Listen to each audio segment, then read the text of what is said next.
and well met. I am Mr. Eager DM at your service, and we welcome you, one and all, to Trapped at Home, a live stream Dungeons and Dragons broadcast presented by Lawful Stupid RPG. Thank you for being here to witness our playthrough of Baldur's Gate: Descent into Avernus.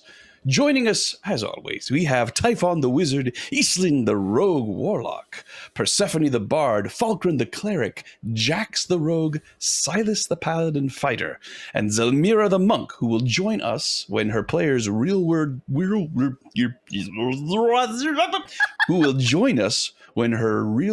commitments allow her. My friends, it is time. I extend my hand, inviting you to step with me into fantasy. Release your hold on that which you know to be true, and let imagination rule for the next few hours.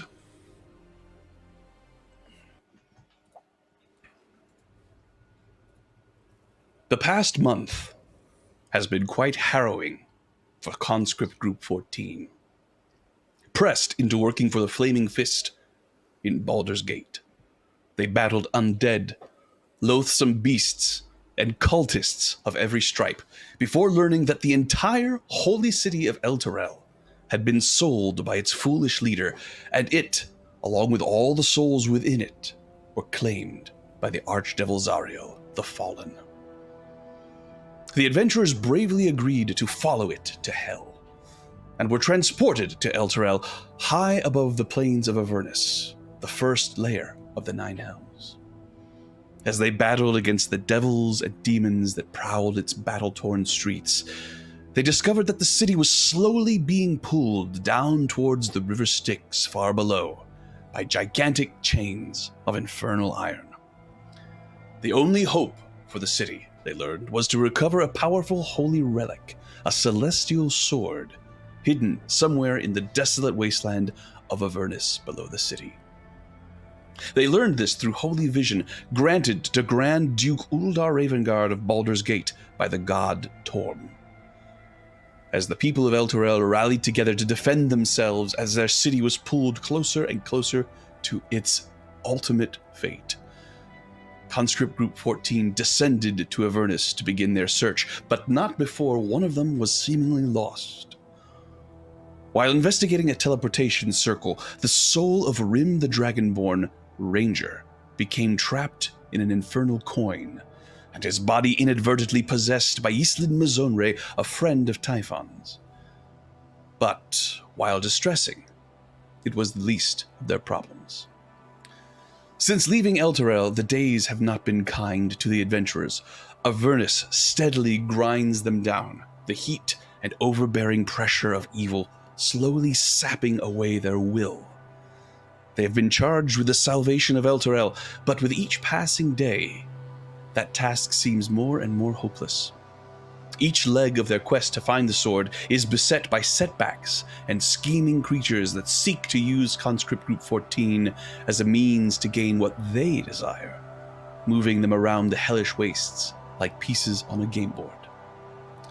Now, the adventurers have taken a moment for themselves, spending precious time and resources on a quest to restore the soul of their companion Rhimb, trapped in the infernal coin, back to his body. In order to do so, they purchased a powerful spell from Mahadi, the sinister proprietor of the Wandering Emporium. His price, the soul of Fionor the Pale, a powerful necromancer and warlord of Avernus. The adventurers have traveled to a location where they may be able to set up an ambush, defeat Fionor, and claim her soul. They stand on the command deck of a wrecked flying fortress, its towering blade-like construction protruding high into the sky from where it crashed into the ground long ago. As they step out of the enormous tube which they've been using to traverse the various decks, they become aware of the shadowy flying creatures circling in the mists above them. Adventurers, what do you do?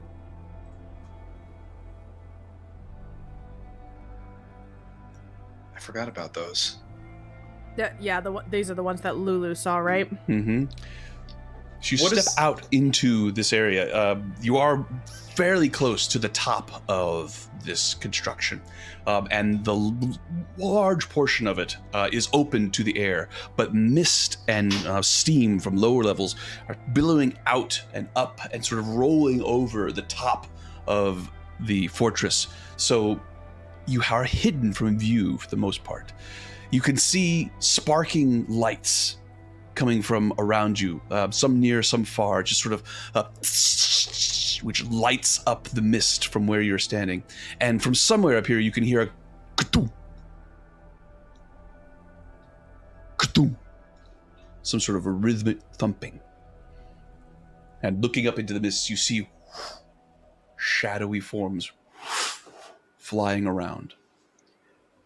Now that we're closer, Sean, can we identify how many of them there are? Make a perception check. Someone else is going to have to do this along with me. I think I was going to look anyway. I had this really good idea that somebody else should do. Yes, I have a 12. Okay. Can I have a look? Definitely more than 2. Yes, go ahead. Well, how that looks. 17. Oh, what 17. A bad roll. Jax, you think you see at least 6. There's at least 4. Nice. Or 8. I can't remember. DM, based on the can we get any sort of idea of how big these things are? Are they similar to the rocks that we had seen before? Very similar, in fact. Almost identical. They may be rocks. Yeah. What's the layout of this top level? Do we have any cover aside from the steam that's rising? Well, why don't I put you all there? What?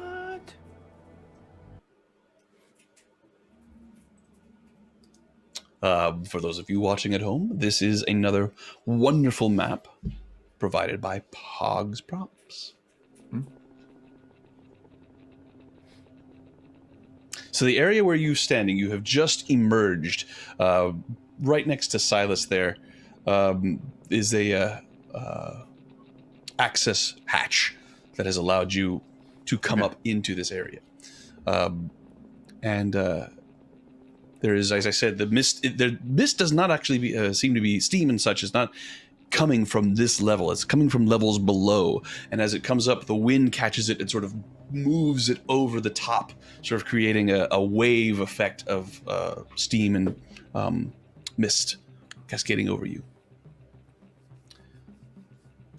And this is what you are in this area. I'm happy allowing you all to see everything there. There is a creature of some sort. You can hear it scuffling and snurfling around somewhere to your north. So would that be the source of that rhythmic thumping that we had heard? No. Okay. Definitely not. Okay, so where is that sound coming from? That sound is coming from more to your Jax's west. stomach. All right.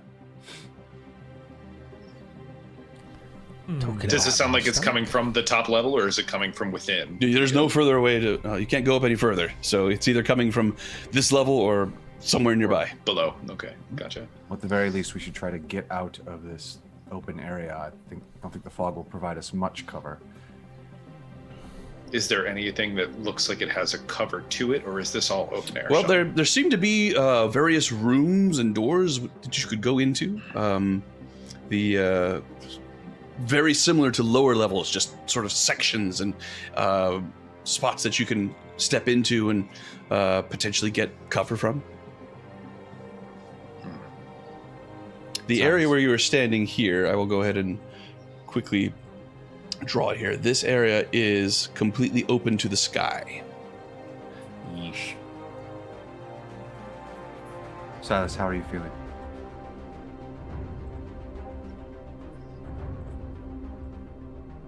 Fine.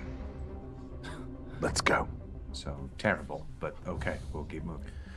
So here's a dumb question. Is it still this day, or have we had a long rest? You have not had a long rest. Okay. So we Day is still going.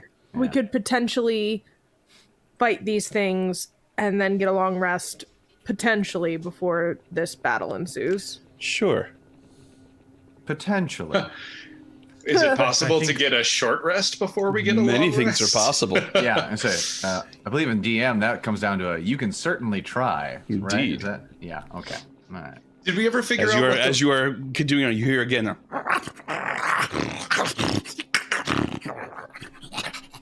Now that's somewhere else. and that's to the east.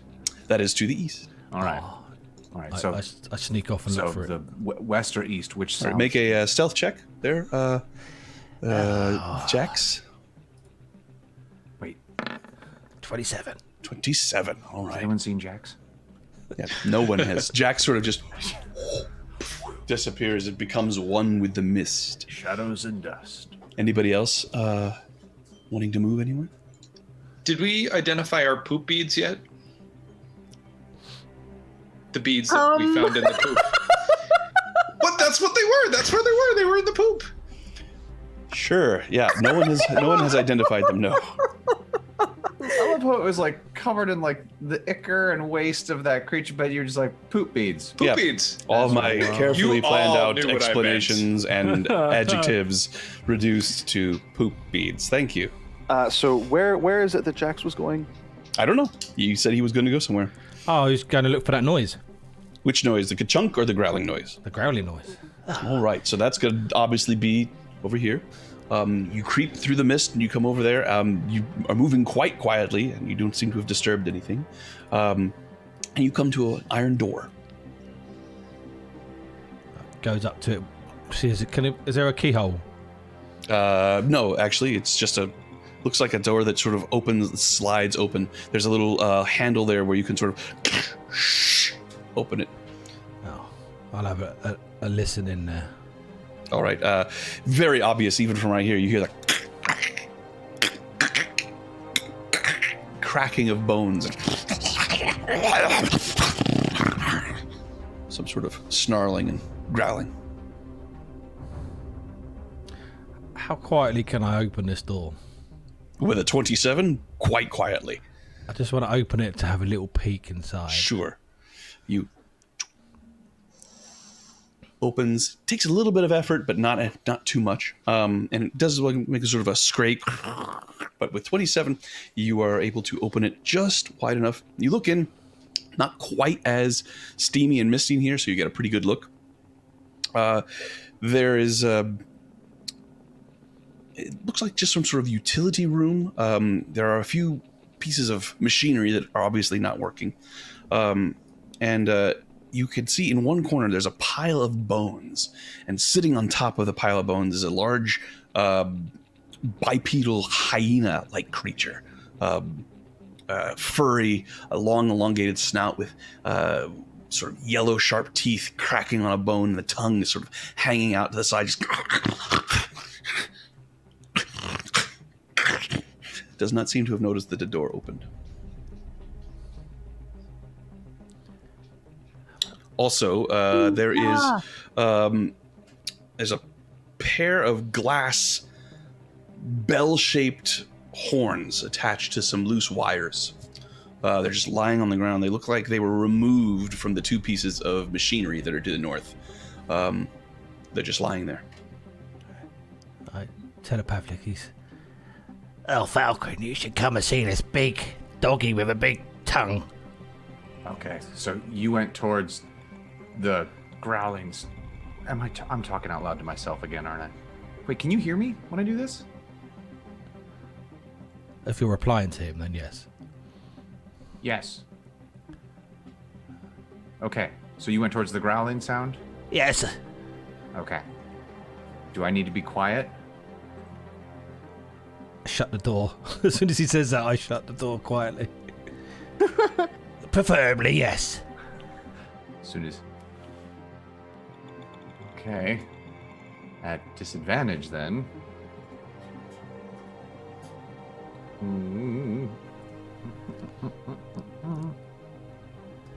Nope. Oh, that's a right. As Falkrunn creeps away from the group in the mist.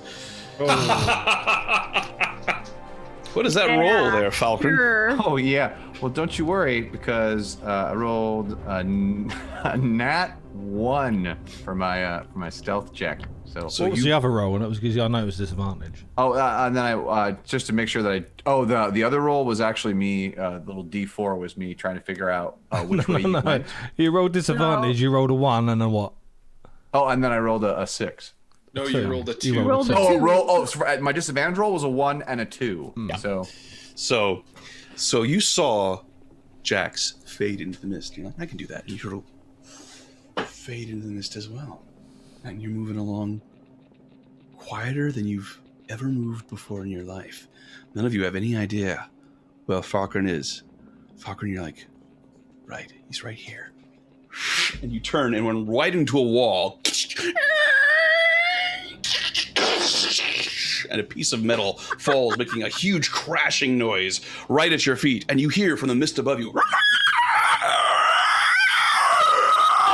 as 3 Vroks come swooping down upon the group. And we will roll initiative, friends. I think I called the wrong person.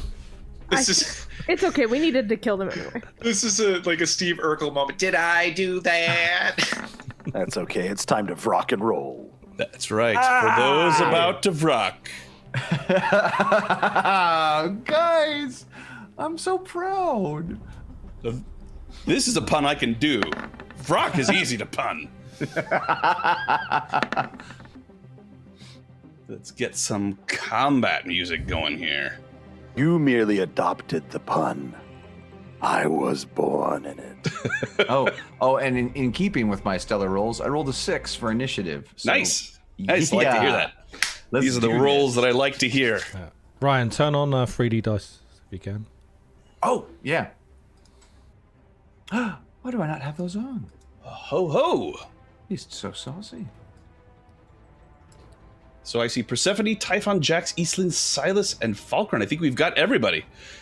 Except Lulu. Except Lulu. Thank you. Well remembered. Lulu will definitely want to be a part of this fight. That's right. Only took us 30 odd some sessions to finally remember to click our characters before we click initiative. Oh, there we go. That's okay. I think we've still got that one watch guard lady who's with us technically. I don't think she ever actually left. I think we just forgot about her. Oh, Rhea? No, she left. Rhea Mantelmorn. She's still with us, right? Oh, she's gone. No, I feel like she's like Sweetums from the Muppets. She's been like following you guys. Where are they? Wait up, guys! Come on! I could be a Muppet. That'd be great if that's what she sounded like. At the top of the order, we have Persephone with a 25. All right. I'm gonna just go for this guy right here, and we're gonna hit him with the Aged Soul Blade. Maybe. Alrighty. 17 to hit.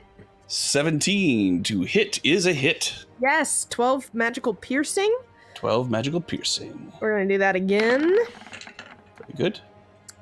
Another Don't 17. forget all your cool sword thingies. Oh, that's true, because I am gonna get a long rest. So you next keep time. saying that.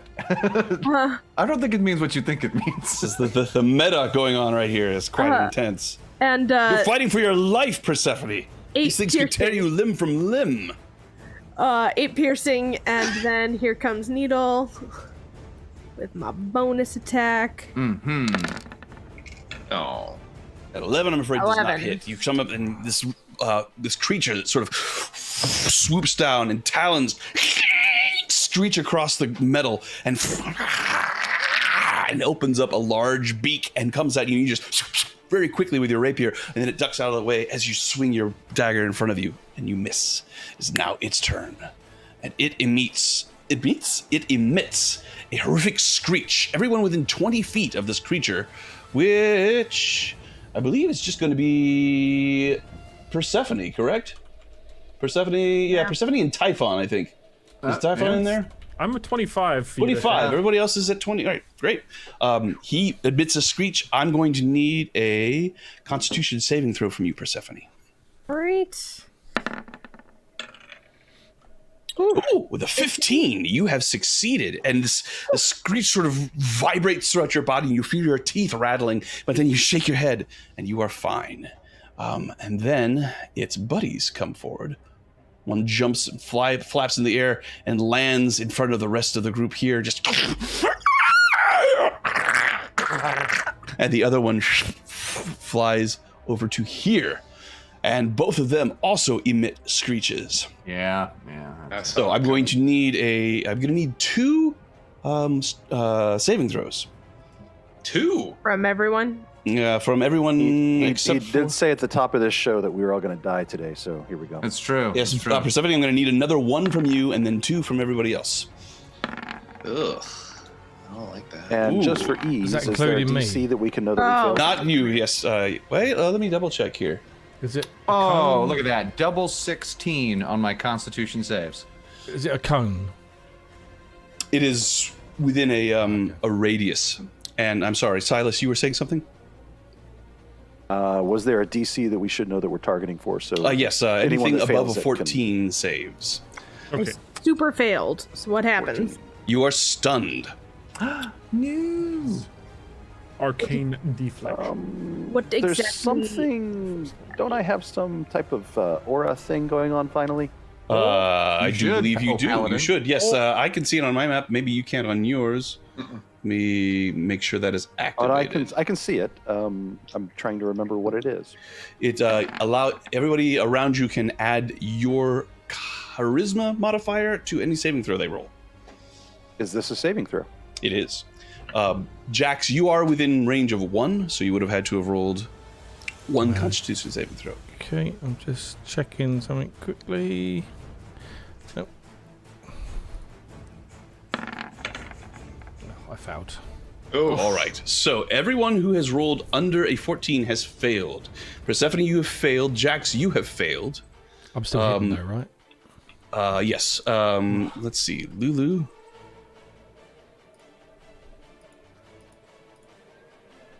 Lulu with your charisma modifier, Silas. What is the charisma? What is the bonus from your aura? Plus Oh, it's 3, plus I believe. +3. With that, she has succeeded on both of them. So that's Lulu. Silas, have you succeeded? Yes, I rolled 18 and a 21. Fantastic. Falkrunn, have you succeeded? I rolled the double 16s. Double 16s. Excellent. I know. Typhon, have you succeeded? Negative. Negative. You Natural are 1 on the second one. stunned, unfortunately. Eastland, yes, she has 14 and 17. fantastic. You are not stunned. Excellent. So let's double check here. You are stunned until the end of the Vrock's next turn. Ugh. So that is all 3 of them done with their turns. Oh, God. Which now brings us to Typhon. Typhon, you are stunned until the end of the Vrock's next turn. That will then bring us to Jax. Jax, you are stunned until the Vrock's next turn. Eastland, you are not stunned. What would you I like am to not. I am going to go ahead and target the one that Persephone has already wounded. do? Very well. And since I'm using steady aim, I will roll this one at advantage. 21 21 is a hit. and 14. 14. Excellent. And my second shot at regular. 23. Also a hit. Ooh, that was dramatic. I know That's a that good was. roll. That is only 7, I believe. Gotcha. All right. So that is your full attack, bonus action, or movement? Can I use my movement to stuff something in my ears to make myself less susceptible to the screams? I will say that if you use all of your movement to rummage in your pack to find something suitable and then you stuff it in your ears, that I will allow. That is what I will do. Okay. You still have a bonus action? I don't have anything exciting that I can do with that, I don't think. So, no. Okay. That will bring us to Silas. And is it apparent that Typhon was just stunned and not moving? mean, the screech sort of washed over all of you, and you felt it sort of trying to seize your muscles up as something in its sound actually sort of causes severe cramping in all of your joints. But you were able to throw it off. You look around wildly, and you see there are a couple of members of your party, except for Jax. You cannot see Jax. So just just Persephone and Typhon, who are just sort of sitting there with their eyes bulging. That's what I was wondering about. So I'm going to go 5, 10, 15, 20, 25, 30, and engage the Vrock as Persephone is stunned right in front of it. Excellent. And I'm going to use Iranian, my glaive, to strike one time, rolling a natural 1. Yes, I'm afraid that misses. And You're on the second getting a lot of attack, nat ones. A 19, however, is a hit. and that is 10 points of magical slashing damage. 10 points of magical slashing damage. Magical. It's magic, magic, magic. And dear goodness gracious, we are already feeling so good here. Oh, is that yeah, this is a fiend, right? Based on other fiends you've encountered, this sort of compilation of winged creature and humanoid and bird-like features definitely would fall under what you understand to be demonic. Did what I just do? I'm just gonna smite, yeah. Go for it. So that is. It will be a first level smite. Okay. That's a 2d8, but if it is a fiend, Right. It's an extra d8. increases the extra d8, and that is a crit on the smite, and then the extra, so a total of 20 smite points, radiant damage. Right. So that crit was not an attack roll, it was just max damage, right? That's the max damage, yeah. Max damage. Okay, so another 20. Fantastic. So Silas, you look around and you take stock instantly, and you can just see, just barely in the mist, that Persephone reels back from one of the screeches and is frozen as she tries to bring her muscles up to defend herself. And you see that the rock in front of her is about to slash her, and you leap over a piece of machinery and land next to her, bring Iranian down with all of your might. And there's power behind the swing as you cleave a large gash right through its chest. She mumbles out, "Thank you." And that's it. Fantastic. Alrighty. That will bring us to Falkrunn. All right, Falkrunn is going to go ahead and move down. I'm still in range of this rock. Yes. Yes. Lovely. I just didn't want to get hit by moving out of range. And then Falkrunn's going to draw the javelin of lightning, Okay. and she's going to throw it at this rock. All right. It's a disadvantage because you are engaged with the first. Oh, all right then. Well, I do like challenges. Oh, that was my idea. So, all right. Did that go? No, it did not. Okay, do it again. Very dramatic pause. I know, right? That was your idea? You're still doing this? Yes. No, I am. Sure am. Except. Thank you. All right. A disadvantage of 12 is not a hit as the javelin strikes the bulkhead next to the rock. And All right. All right. The one in between will need to make a dex save. All righty. I do believe that Persephone will also need to make a dex save. It's I fail automatically then. Right. It's 5 feet wide. Oh, shiza. I didn't even think about that. Oh, all right. So, afraid the dice have been rolled. I've made the terrible choice. So, dexterity saving throw from the first rock. He has rolled a 20. So it takes half damage. So he takes 7 points of lightning damage, correct? Or is that 19 points of lightning damage? That is a hit or half. So no, that's my divine strike. So yeah, it's gonna be 7. So it's 7. So- Got it. All right. Persephone, you have automatically failed the dexterity saving throw as lightning cascades around you from Falkrunn's attack, and you take 14 points of lightning damage. So after I say thank you to Silas, I turn to Falkrunn and go, why though? Very, very good. And Lulu goes, and just blasts at point blank range the Vrock right in front of her. Let's see. She's going to do the Trumpet of Blasting. So it needs to make a Constitution save. I'm gonna cast Healing Word with my bonus action onto thank you. Persephone. No worries. And that'll give her 11 health back. It has succeeded, Sorry.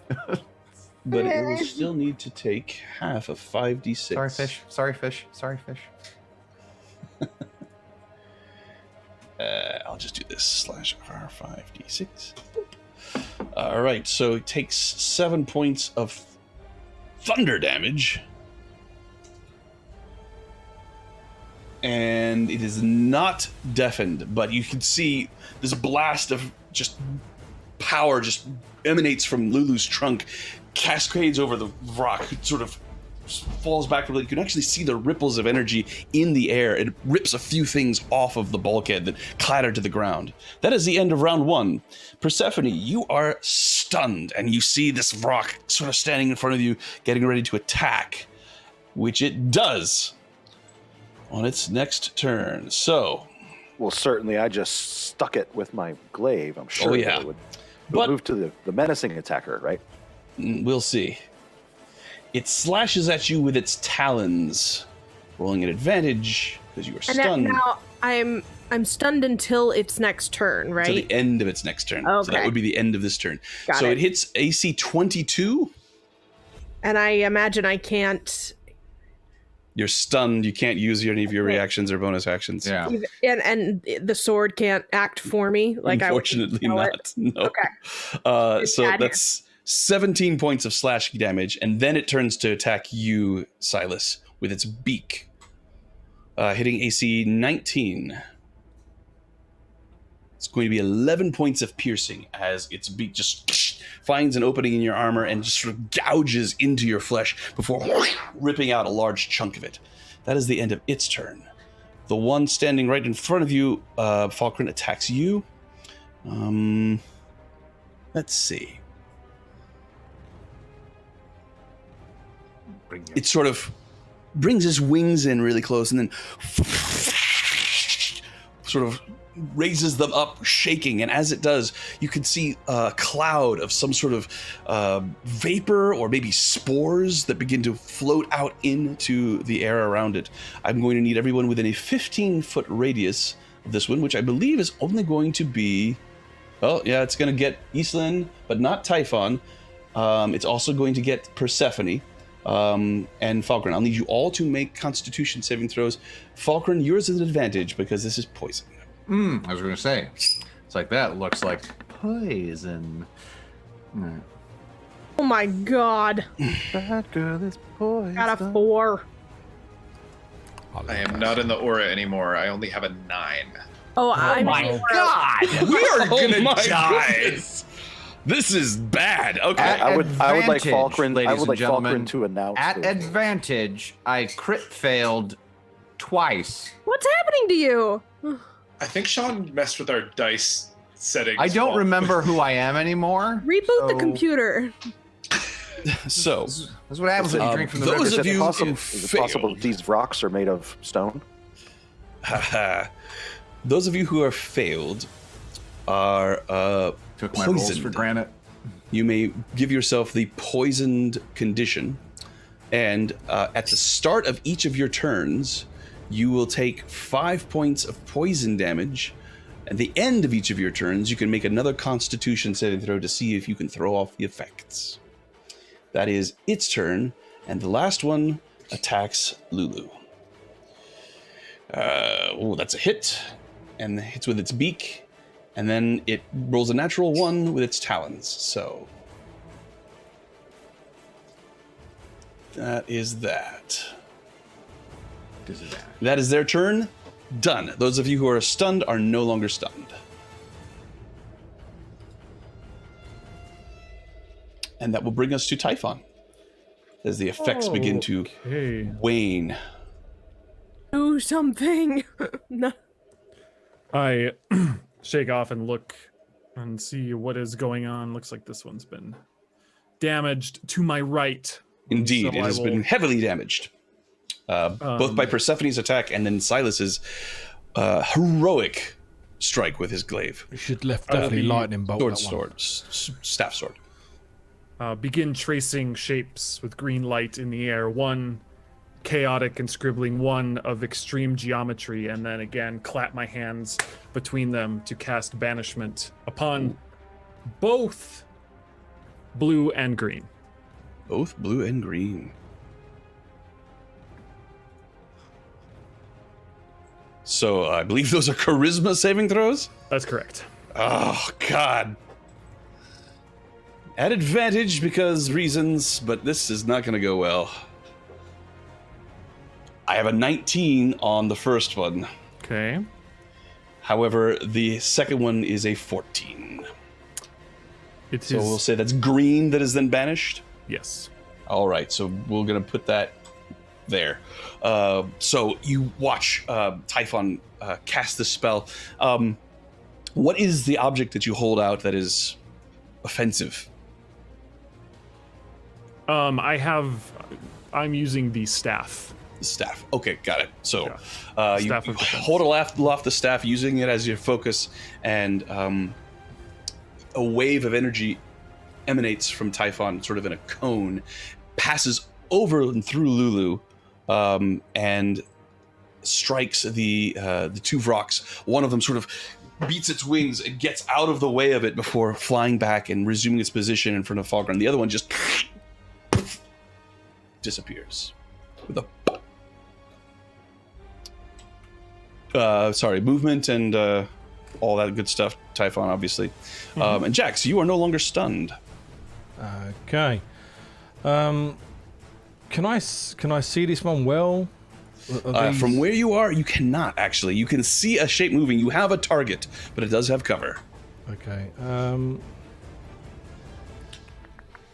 So if I move to underneath, where would I need to move to? Here, like back of here to shoot. Within 30 feet. Of course, yeah. That's the reason why.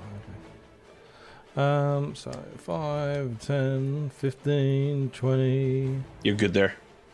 Okay, and then You're actually. It's just FYI. I'm Typhon, you see as Jax comes running in, he's now standing in the I'm very stealth, place where so the it'd be here. other Vrok is I'm stealth, so it's will hard to return.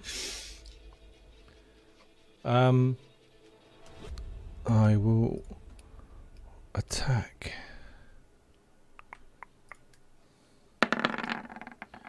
For 24 to hit.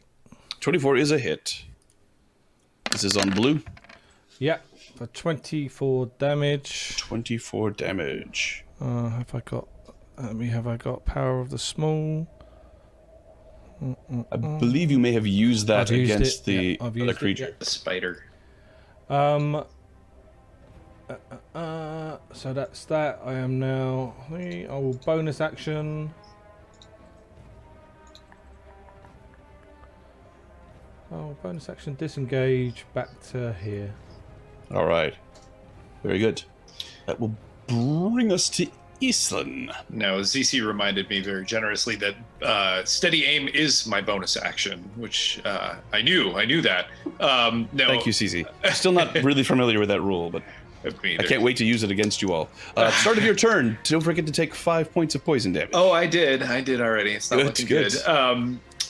So poison gives me disadvantage at all attacks. Yes. So if I steady aim, that will cancel out, and it'll be a regular attack for Correct. the first one. Correct. Okay. So Indeed. first attack against red is 18, That is a hit. and since it's not an advantage, I don't get the sneak, even though it's engaged. Correct. That's correct. 12. All right. Oh, come on, it's not dead yet? It was Nope. so close to dead. All right, so the second attack against it will be a disadvantage. Poop, says I. Ooh. Oh, but a 25 at disadvantage. Indeed, 25 will hit. Absolutely. And an 11 will kill it. No, it won't. Ah! He still has an ally threatening for the sneak attack, though, right? You can't get sneak attack if you're not if you're at disadvantage. But he's not because Even if it cancels. It cancels out. It's still disadvantage. Even if it cancels, if the disadvantage even if it cancels. is applied. It still gets it, yeah.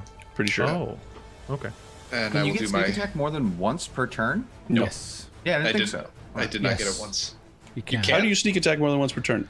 Because if someone moves out of your threat range, you can get another one. Oh, And my Constitution saving throw is a 5. yes, you are still poisoned, my friend. All right, that is the end of my turn. I know, Bard. Silas, you're up. All right, I'm going to take a step to the other side of the rock purposefully as I walk, drawing Iranian the glaive across it for effect. Doing everything I can to get its attention. Gotcha. And then I'm going to strike it. I've got 2 attacks coming. The first one is a 16 to hit. Yeah, does it hit? That is 10 points magic slashing damage. Mhm. And then the second one, oh, that was so close to a crit. 21 to hit, 13 21. magic slashing damage. So with this blow, as you bring it around, it sort of gets attention with the first blow, and it turns to look at you and raises up to attack, and you quickly swing Iranian around and just cut its windpipe. And a spray of demonic ichor just spreads all over you. I'm going to need a Constitution. Let me double check on that. Oh, if you will bear with me for a moment, I want to make sure it is in fact a Constitution save. Feels like it should be, but I've been wrong before. Never admit to it, Sean. Before! I thought I was wrong, and I was right. That was...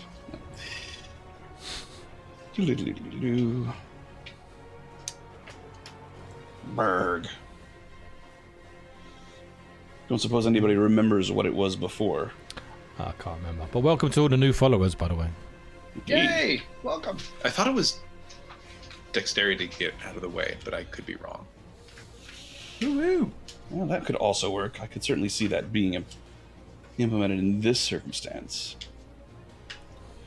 Where is it? Where is it? You're precious. Indeed. All right. What is it we're looking for? Sorry, there's a saving throw that you have to make versus the demonic blood that comes off of up. a I'm rock? gonna make sure you get you the right one. I'm going to say dexterity saving throw for this circumstance, since it is something that you can avoid with running. Right. Who's going to make that save? That's off of the rock. Just Typhon. Excuse me, just Silas. Silas, is it an area? But is this a Vrox? Is this It's something different demons about a in Vrox? general. Demons in general, yeah, Demons in general. Okay. So Dex, you say. indeed. I will do that then. Rolling a 19. You're great. You managed to sort of hop out of the way. You've seen demons die before. You expected this to come, and you were not splashed by any of the blood. Okay. That being the case, so he's done. He is. I've already moved 5, 10, 15, 20, 25, 30. Just to get behind that fellow there. That was my movement. And Flunking. I will stop there. Good. Thank you. Very good. That'll bring us to Falkrunn. Falkrunn, take 5 points of poison damage. Does the resistance 2. do anything to mitigate that? You take half of that, actually. Yes, so Okay, you so take 2 that's points of 2 points. Thank you. poison All damage. right, I was just wanted to double check before I injure myself. You know, the usual things I have to ask my DM. All right. For future reference, it is in fact Constitution saving throws, but I feel fine having that be a dexterity saving throw in that circumstance. Hey. Alrighty then. So, Falcron's like, gods, and so she's going to go ahead and grab, draw Quietus and swing, sword swing, and Ooh. Oh, so okay. both First of one those. was an 18. So the 18 hits. Lovely. Damage is 15. Oh, no, it's two-handed. No, so one-handed is 10 plus my divine, which is so it's 11 damage total. And I'm gonna go ahead and summon Steve as my bonus Alright. action. Because I want my friends to stay alive. 12 probably won't do it though. 12 does not hit, unfortunately. You can go ahead and put Steve on the board if you want. Yeah, I'll get him out of his box. Thanks. So that's an action and a bonus action. Any movement? No, I'm just gonna keep dancing with this fella. All right, that will bring us to. Oh, and then I Lulu. need to. Do I need to make a con save for the Yes, poison? please do. Make a con save at advantage to throw off the poison. Oh, hopefully this won't suck like last time. The All right, poisson. and survey says 20 a is 20 for the enough. Constitution saving throw. For those We're playing along no at home, longer the other poisoned. roll was a 5. So. Yay for dwarves. Lulu whirls around. She spins in a couple of concentric circles and then lines up and then blasts. And at the last second, she sees Falkrunn move closer. And so she changes her mind. No, I didn't know. That wasn't real. She changes it to Trumpet of Sparkles. Alrighty. Wow. And it makes, let's see. It has succeeded on its saving throw, so...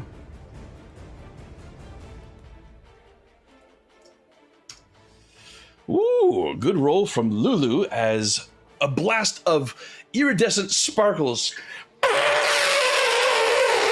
just comes out, cascading over Silas and Falkrunn and the Vrock. DM, that's 4d8, not 44. How did I get... It's still a really good roll. 17. That's less than All right. the average, which is 22. So 4d8 plus 4. Let's try that. Even better. Yeah, no, I like that one. 30. Yeah, That's it. yeah. Let's go with that one. Okay, no problem. Nice kid. Got it. That is the end of Lulu's turn. That will bring us to Persephone.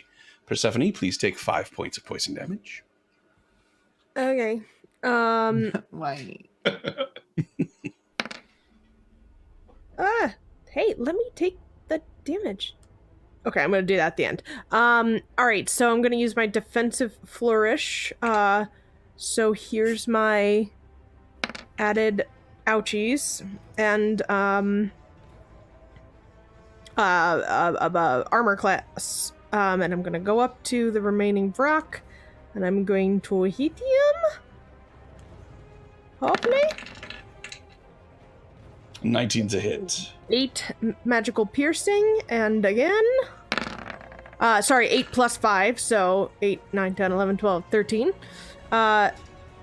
11 probably. 11 does not hit, unfortunately. And here comes Needle with a. Oh, I clicked it. With a. Ooh. 55 to hit with an Another extra 6 points of damage. All right. Did you take the feat, dual weapon fighting? Yes, but I don't think that changes anything until I have 2 rapiers. No, it does, but you're good. No problem. Okay. Cool. All right. So, as you shake off the effects of the stunned, only to see the Vrock that you had been fighting dead at your feet at the hands of Silas, you whirl around and see him about to gauge the other one, and you leap to help. And you slash at it 3 times with your weapons, getting its attention quite effectively. You are going to need to roll a Constitution saving throw. Come on, come. Unfortunately, you are still poisoned. 14. It's 14. Oh, 14 from being close Oh. to Silas. That's Yes. true. Right. Let me double check here. Thank 14 you. is enough. You throw off the effects of the poison. No longer poisoned. That girl ain't poison. Always good to have a paladin around. Your I pal, heard that the song paladin. earlier, Ryan. Come on. Let's see. Should have been attacking at disadvantage as well. It takes the disengage action flies up out of sight in the mist. Don't like that. Rude. That is its turn. Typhon.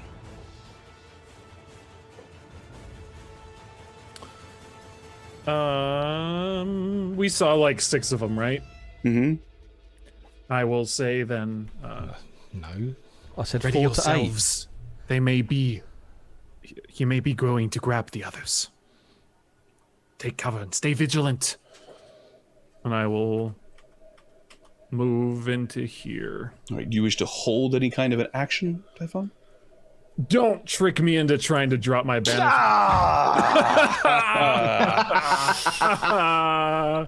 Nope. Okay.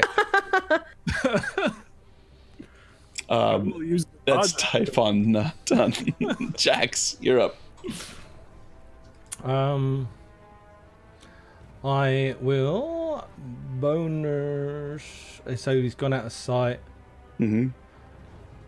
I am going to move to here, to behind this machinery, and bonus action hide Go for it. for a 25. You feel pretty ahead. And I am going to wait till another one comes in and throw my thingamajig.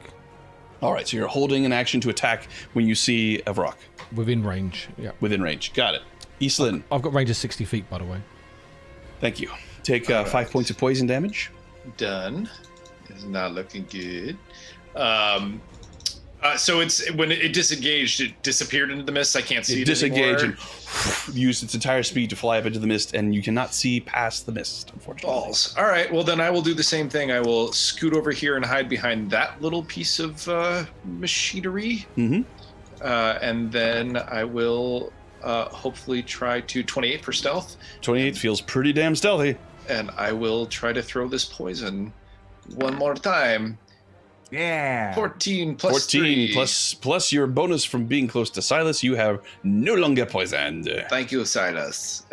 That's the end of my turn. Oh, I'm holding my action is being held to the next frock as well. Yeah. Got it. Silas, it is your turn. Going to step away from the dark elf. Okay. Rude. It is a I little like bit. her being that close to me. How many more of Especially them do you think there battle. are? And I'm going to be on guard, holding an action to attack any attacker within range. Very good.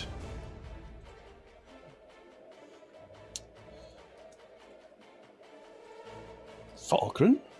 Falkrunn's going to take a quick sort of scan. DM, how do I have line of sight to actually see the rest of my party, or is it still foggy? You can see everyone that's within 30 feet. Beyond that, sort of shadows and difficult to tell where somebody is as opposed to their shadow. And any Gotcha. further So, than, any further so than looking that, around the room, it looks like Yeaslyn is the one who is currently schlumped up against a wall. Like you cannot see Eastlyn. I cannot. I'm hiding. She rolled a very high stealth check. Oh, you sneaky beesh. All right. Okay, so then looking around the room, trying to see who is the most hurt for heals. I think it's Silas, is right? Or O Party of Mine. I do believe that Persephone's hit points are not current on the board. Just double checking no, that. sorry. Yeah. I am actually. Come on. I am at slightly less than half. 14. I only have 14 hit points. 14 hit points. Okay. So Falkrunn's going to move over to Persephone. As she passes by Silas, she says, keep your eyes open. I don't know how many of them are left. And she's going to go ahead and lay hands on it and on to Persephone for Cure Wounds. Right, roll it.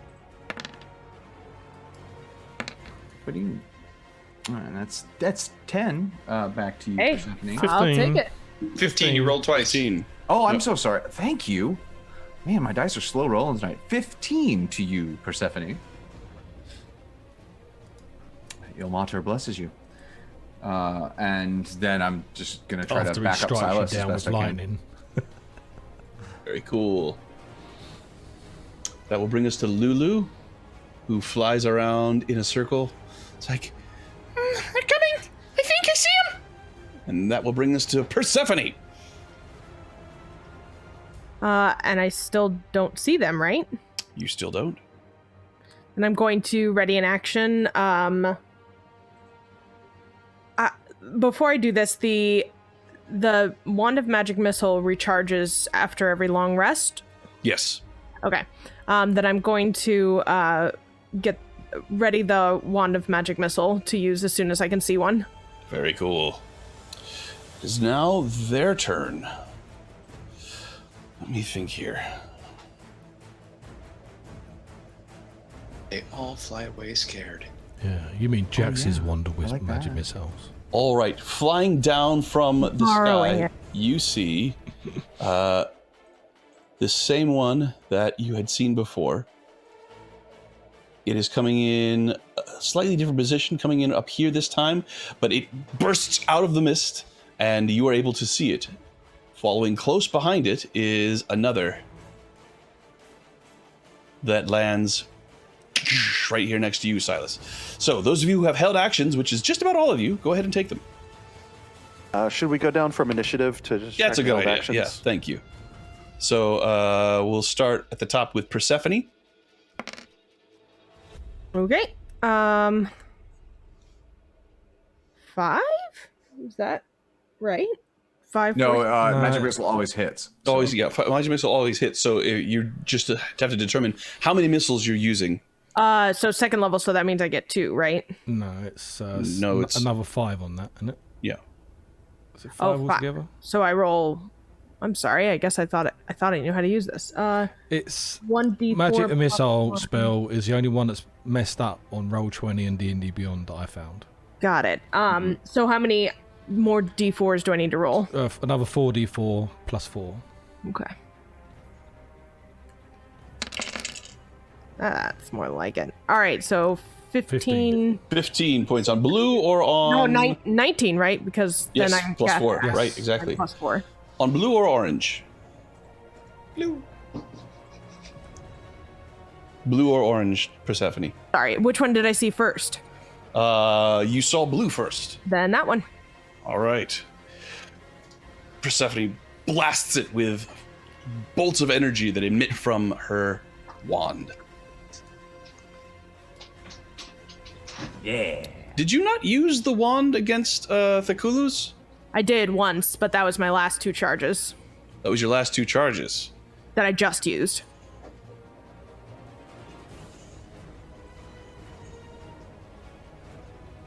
Allow me to look something up, if you don't mind. Uh-oh. Please do. DM has the consequences face on. If I'm lying, it's by accident. I need you to roll a d20, Persephone. No, it's not that. It's not that. So like if it could blow up now or not work. Oh, but I love it. Oh God. All right, you're fine. Okay. Consequences. read the last sentence. All right, I won't. so that's Persephone's held action. The next up would be Jax's held action. Okay. 23. 23 is a hit. Don't know It's why on I blue rolled- or orange? On blue. On blue. Okay. Don't know why I rolled at disadvantage, but 27 damage.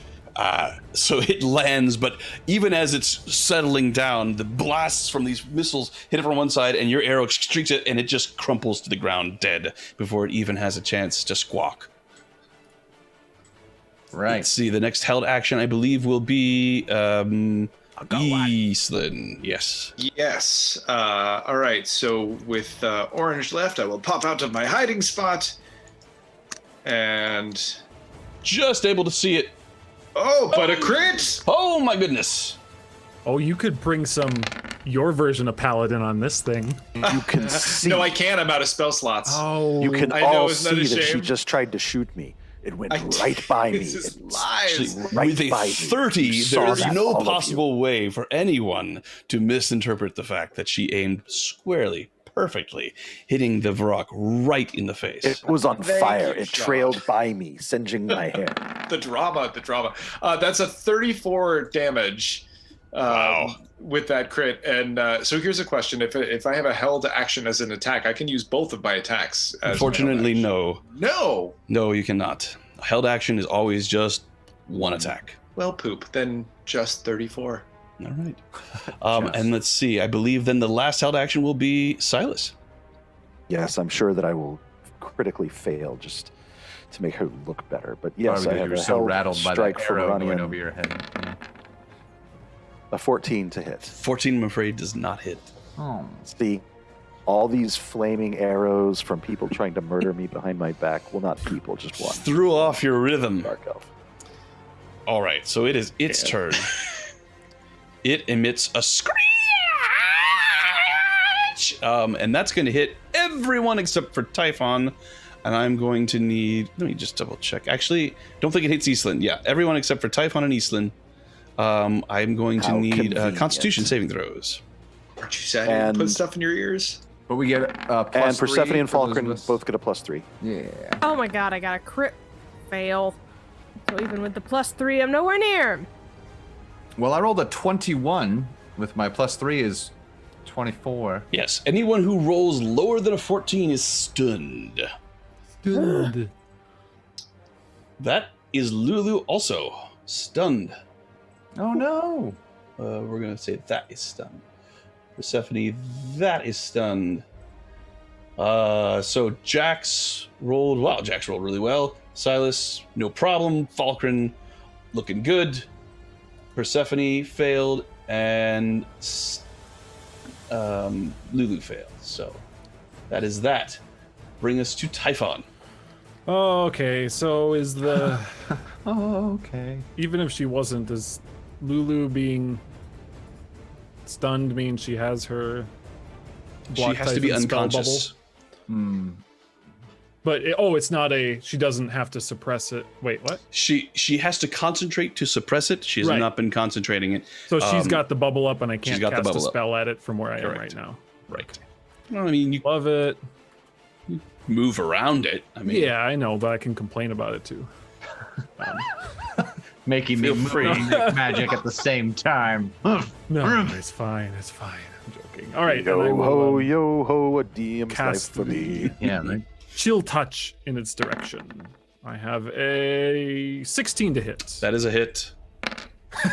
2 points of necrotic damage. And you see her boyfriend trying to freeze me from the corner. You see that? Actually, strangely enough, the spell Chill Touch involves neither cold nor touching. Yeah. Touching. Yeah. No. Just to show you that chill touch has no chill. That's right. Or All right. touch. I'm done. Jax. Can I hide where I am? Another concentration spell? No tap? Okay. Yeah, you are still... you emerged from hiding in order to shoot your held action. Yeah, that's what I mean. So can I hide again where I am? You're going to need to move to a new location to hide. Okay. Doesn't have to be far, but you do have to... You cannot just so pop that- up and down from the same spot. So there's or there maybe. Yeah, that'll work. Yeah.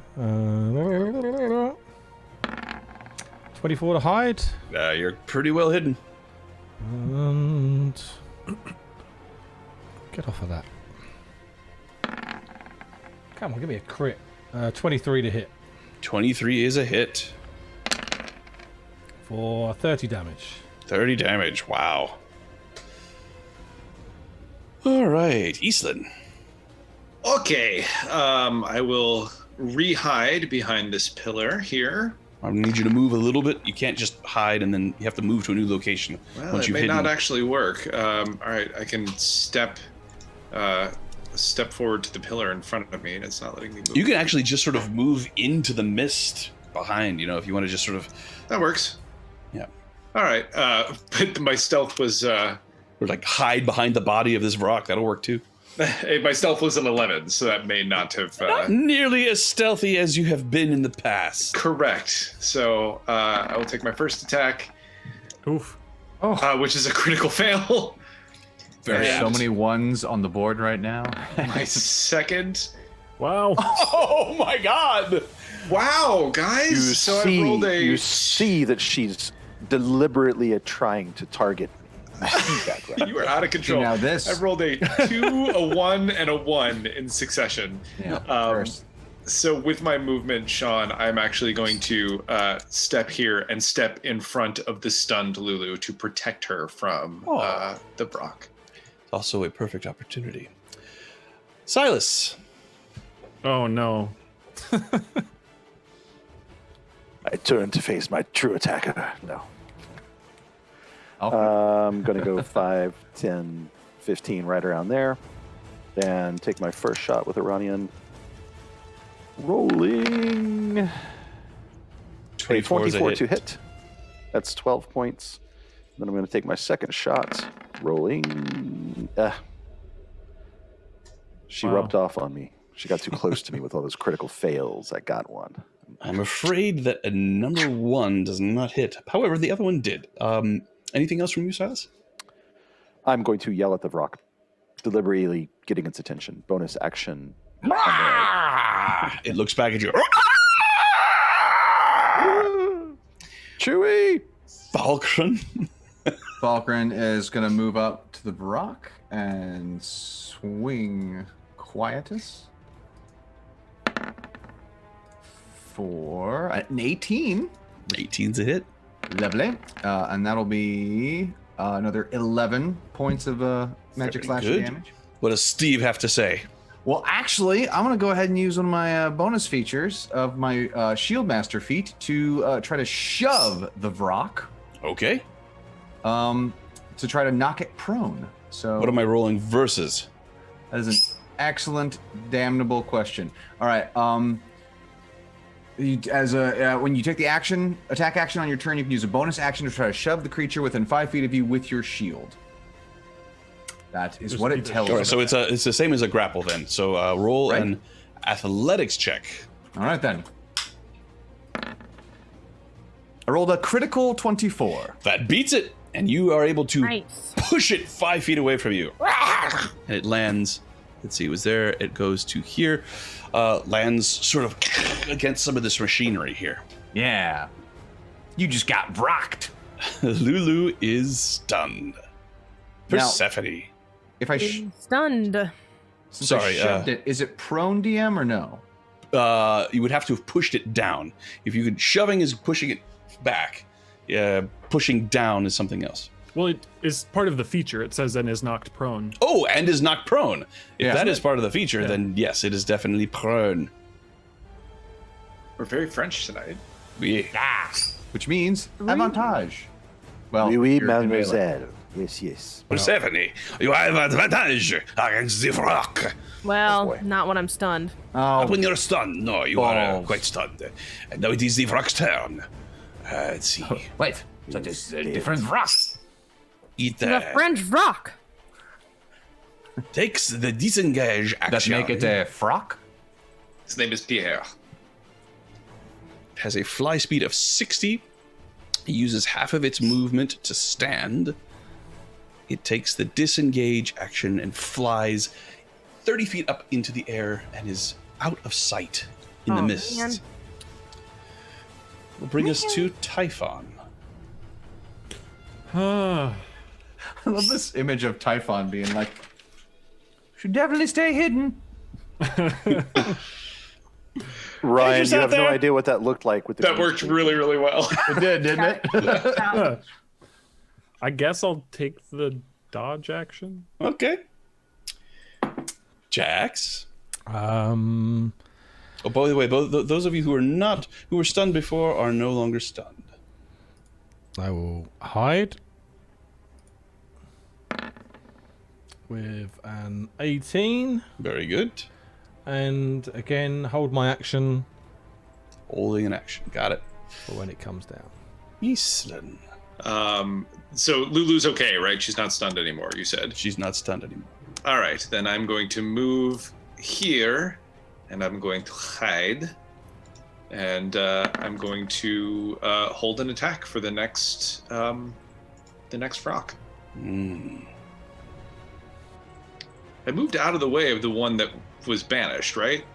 That was You don't here. know. You have no idea. Silas, your turn.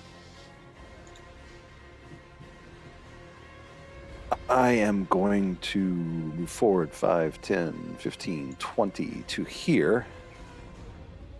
And then hold my action for anything within range. I will strike it. Very well.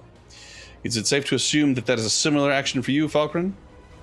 Yes, but Falkrunn's gonna prep Toll the Dead for Prep Toll the Dead. Yeah. And that will bring us to Lulu. Lulu is flying around, looking, scanning the skies. Persephone. We're back to me? Mm-hmm. Oh, great. That was super fast. Yeah, I'll just ready in action with my rapier, I suppose. All right. Ready in action. It is now the Vrock's turn, and Cowards. you all hear Oh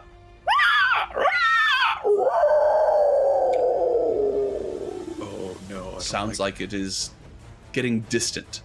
You look up and you see shadows in the mist that disperse and then are no longer seen. Oh. Appears the remaining Vrocks have fled. To get reinforcements? No. Okay. Better not be. That is the end of combat, and after a minute,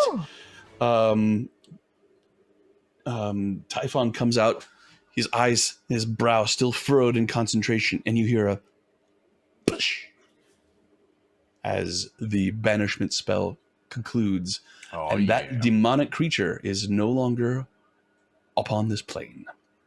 Oh. Ooh. They're not native to here. If I could just keep concentration.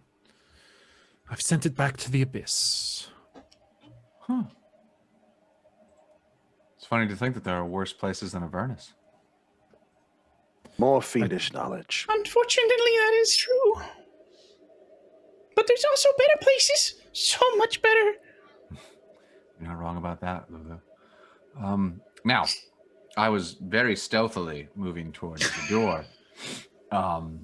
Should we check out what you found, Jax? What did you find? Oh, it was like a big... I can only describe it like a dog with big, long tongue. He was eating bones. Sitting on a big pile of bones. Well, we got to get rid of it. Definitely Yeah. looked like an imp. Oh, all right, let's. Where was it? It can't be an imp, Jax. You would have killed it already. That's true. That's true. That's very Very. true, yes. All right. I'm going to hide again. You know what, Falkrunn? Don't bother. Oh yeah, no. By hiding, I'm just gonna attempt to walk over there and not fall down. That's my stealth roll. A good move.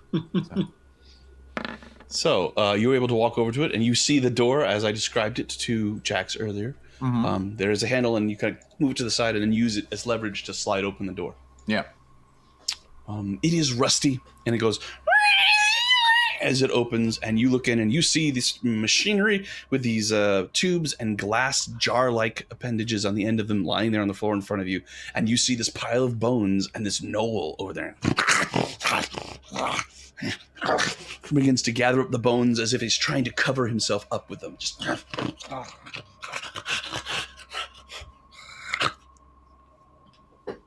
It's a knoll. Kill it. Because Wow. they're Kill it. right.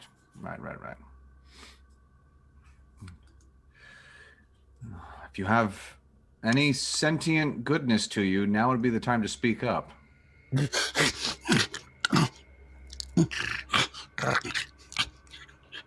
What languages do they speak? Would I know what languages gnolls speak? make a nature check. Nature. It is clearly not moving to attack, though, right? Clearly not moving to attack. With I a have 20, Vent. Gnolls have their own language. It is very close to Sylvan, except very guttural, and there's a large portion of the vocabulary in Sylvan that they do not utilize. Yeah. Right. Specific knowledge. They refer to each other as packmate, and all other creatures as meat. But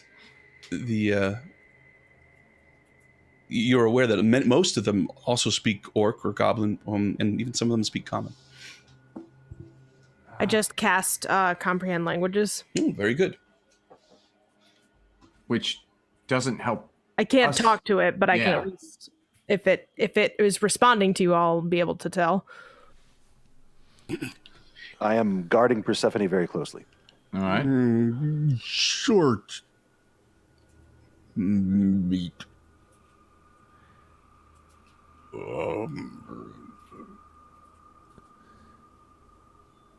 Hello. Is it friendly and can we keep it? Well, actually, As it speaks to me, I translate in real time so you guys can understand. all right. Jax, get in here. See if it understands any sort of goblin or. I mean, I doubt it understands dwarfish. I say hello in Goblin. Sort of looks over to the side of the wall and begins scraping at the wall with a piece of bone and going.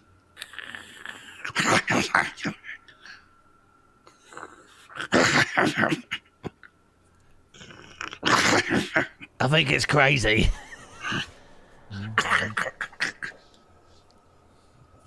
Does anybody else want to try and speak to it? It did say hello. I don't even if it knows its own name. Eastland is gonna move over to the dead rock and see if she can't extract some additional bones. Falkrunn is gonna switch Quietus to her shield hand, and so she's gonna point herself. Careful for the ichor, my dear. Falkrunn. Falkrunn.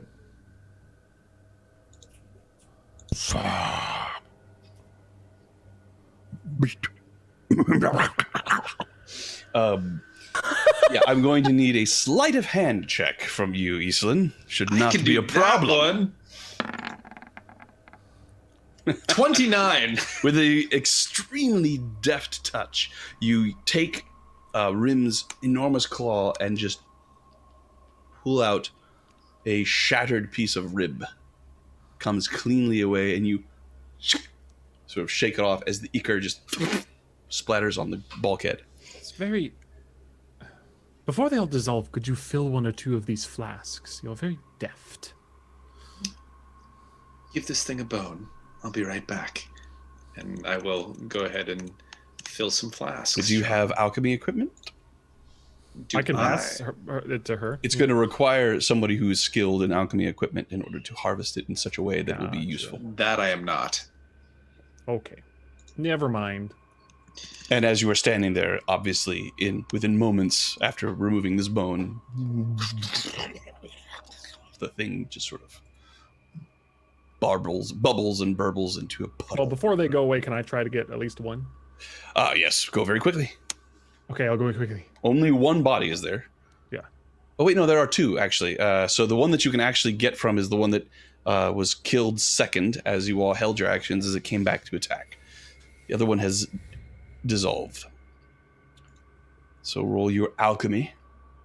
That was killed by a psionic Okay. attack. It was what there's I don't know how to roll that. So I'll just roll a d20 and ask That'll what work. you want me to add to it. Got a 14 So add your dex and your proficiency dex and modifier proficiency. for Okay. So it's going to be a 21. 21. You are able to make yourself a vial of demonic ichor. Cool. Or ichor, depending on how it's pronounced. So, regarding this knoll, what do you want to do? Not attacking. Eastland will step in and kneel next to Falkrunn and offer it the bone.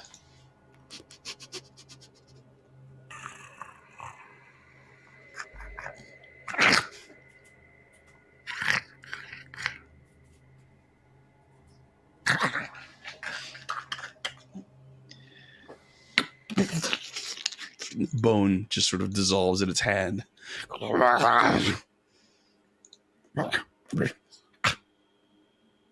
I do think we're safe with it. But I find it very odd that it's here alone.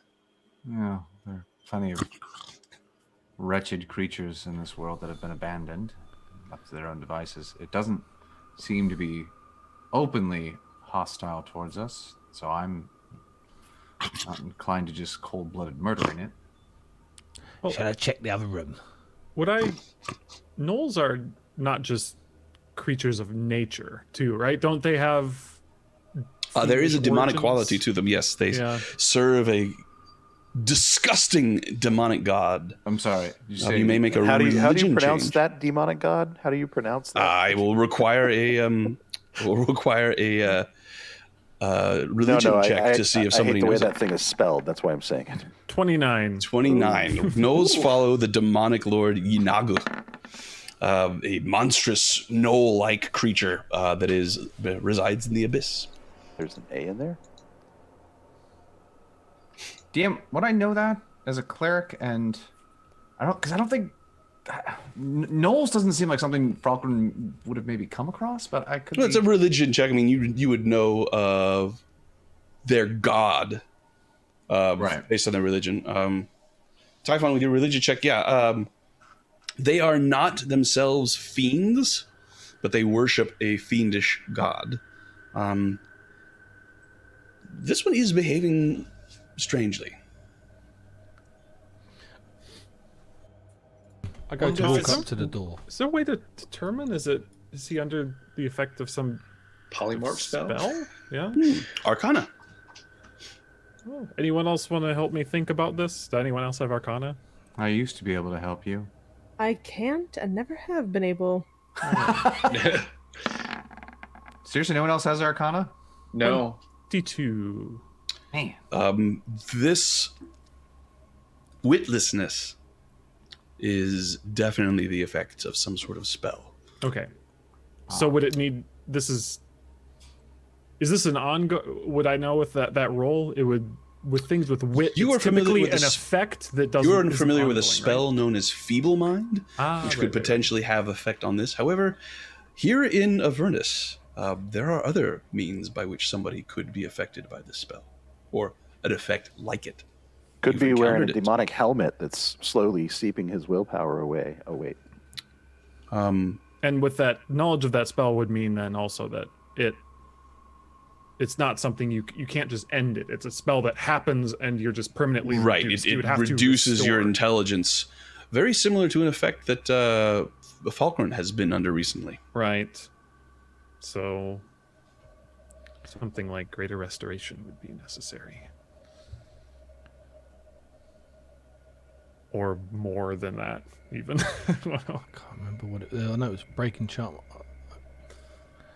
In the meantime, it does not seem to be of any threat to you. It does not seem to what have else- any awareness of where it is, and you get the impression that after a few moments it even forgets that you're there, and then looks up again when anybody makes a noise, surprised, and growls for a second before going back to chewing on its bones. What else is around the room, DM? Are these doors closed? They are closed, but there are doors there. All right. Jax wants to listen at the door. All right, make a perception check. 24. Doesn't appear to be anything happening in there. I will open the door. That you can detect. As you enter into this room, you see that in the southern section there is a large piece of machinery that has fallen from the ceiling, and there's wires and chains and bits and pieces of metal sort of attached to it, still hanging down from the ceiling. And underneath it is the body of some sort of devilish creature. Doesn't look like any of that you've encountered before. More goat-like hair, very akin to a satyr in terms of the way it is structured, but clearly not. Instead of having the human's face or humanoid face, it has a more of a bestial face, two dead, though. large pointy horns. It's dead though, yeah. It is dead, yes. Oh, And in the north, there is a large chest. Typhon, I found a goat imp. It's dead. Asking for all the rolls, but do I know what this is? This creature here, Yeah. make a religion check. I can assist. Okay. 24. Yay! Right. This is, you believe, a horned devil. Ah. Because of the horns. Let's see what you did there. Is it, do I know if that's a high order of devils? With your roll, yes. They are. So again, like all devils, highly regimented, and they are the ones. They sort of are like. They don't. They're not removed from the fighting, but they're much more about the sort of logistics of moving the armies around. They're herders of souls. They are the sort of the keep track of all the details of various deals, sort of accountants in many ways. Junior VPs of the Yes, devilish. exactly. And there's a chest. Shall I search it for traps? Couldn't hurt. Yeah, no, of course. I'll search it for traps, DM. All right. Just be careful that what happened to that creature doesn't happen to you, Jax. If you give me 10 minutes, I could check. Okay. 1. Falkrunn, Easton looks pretty terrible, by the way. Oh my god, Yeeson, you look terrible. It was a battle. May I ritually cast Detect Magic You before may. we go into this? And... While that is happening, does anybody else have anything they wish to do? Falkrunn takes one of her channel divinities and grants Yeeslin up to half of her HP, up to 45. What you got, Yeeslin? Let's see. 38. I can take math. 15 of that. Only 15? Yeah, I thought. I thought I was pretty low, but half is 38. So yeah, I can take 15 of that. All right. So that'll get you up to half. That's 15. And then that leaves me with right? Wait. I think Persephone is also hurting. Yeah. No. 30. I've got 30 left over. I mean- Persephone? I'm not. I don't even know. I think I might be more at half. Hold on. I only need like 6 points to get back to half. Hey, that's fine. 6 points is 6 points. And then kind of looking around the room, is anyone else below? Actually, How only much do you 4. have left? I only took 4. Silas? How much do you have left? How many points? With Oh yeah, Lulu. Oh, yeah, Lulu. Oh my god, is Lulu, are you hurt? I think better. Oh, okay. Well then, so let's see. With the 15, 30, 26 points left. You only get her up to half, though. Yeah, I can only. Yeah, it says I then can she only. can't. Then it's useless for her. She's above half, unfortunately. Okay. It's like Silas was about to speak up. I was going to say he's probably hurting too.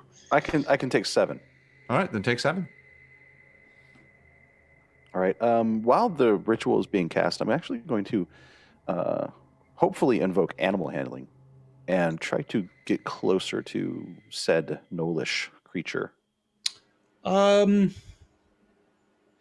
this point, in with the its current intelligence where state, it's at. yeah, animal handling would be actually more effective than anything else. Go for it. Nice. It is a 16. Based on just the calmness of your actions and the tone of your voice, it does not seem to react adversely. I'm examining it closely to see is there any clothing? Is there a band? Is there a cuff? Is there anything? Is it just a naked knoll? Is there anything that would give any indication, including marks of abuse? Make a perception check. That I'm not as good at. Rolling a 1. Well, you could definitely see that there's no clothes or any kind of armor, no bands, anything like that. That is obvious. So anything that might not be obvious to that, maybe some sort of piercing or something that's hidden in the fur, perhaps, but you certainly cannot see it. Doesn't appear to be all that abused. It's gaunt. Looks like it has not eaten well. and its fur and is matted and sort of greasy, but other than that, no abuse. All right, Typhon. Ping. So, this chest has some magic to it. However, it's coming from the bolts, or the legs that are actually welded or part of this chest. The legs are affixed to it, immovable, and then underneath the legs on the floor, there appears to be some slight transmutation magic. Okay. So just DM, I'm going to start a prayer of healing. All right. just under there. There's some. Gotcha. Some transmutation under there. Yes. As you are looking at it, you can see that there is 3 dials on the front of it. Each of them has a symbol. 12 of them, in fact. Do you speak Infernal? Yes. The symbols are numbers. 1 through 12.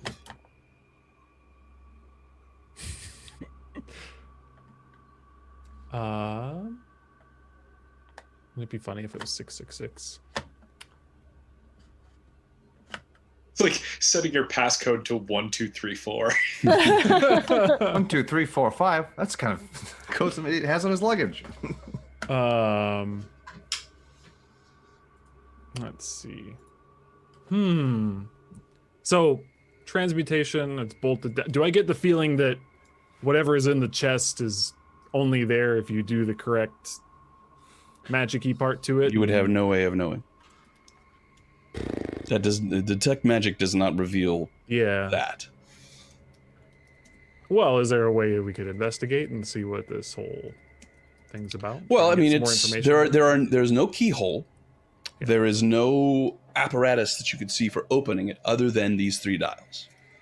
It appears quite large, quite heavy. I'm honestly, as like a player, I'm stuck at what transmutation under magic under it could mean. Is there like I don't know. There's not like a sigil or anything underneath? No. Or a sigil? Make an investigation check. No, there's neither of those. Is there a palanquin? No, but there is a scion. Is there a Nike shoe? 28 is the result of my investigation. So you get very close and look around at this magic aura. You can see just the tiniest bead of it going around the edges of the feet of this thing. And it almost looks like it has sort of seeped out a little bit underneath and then dried.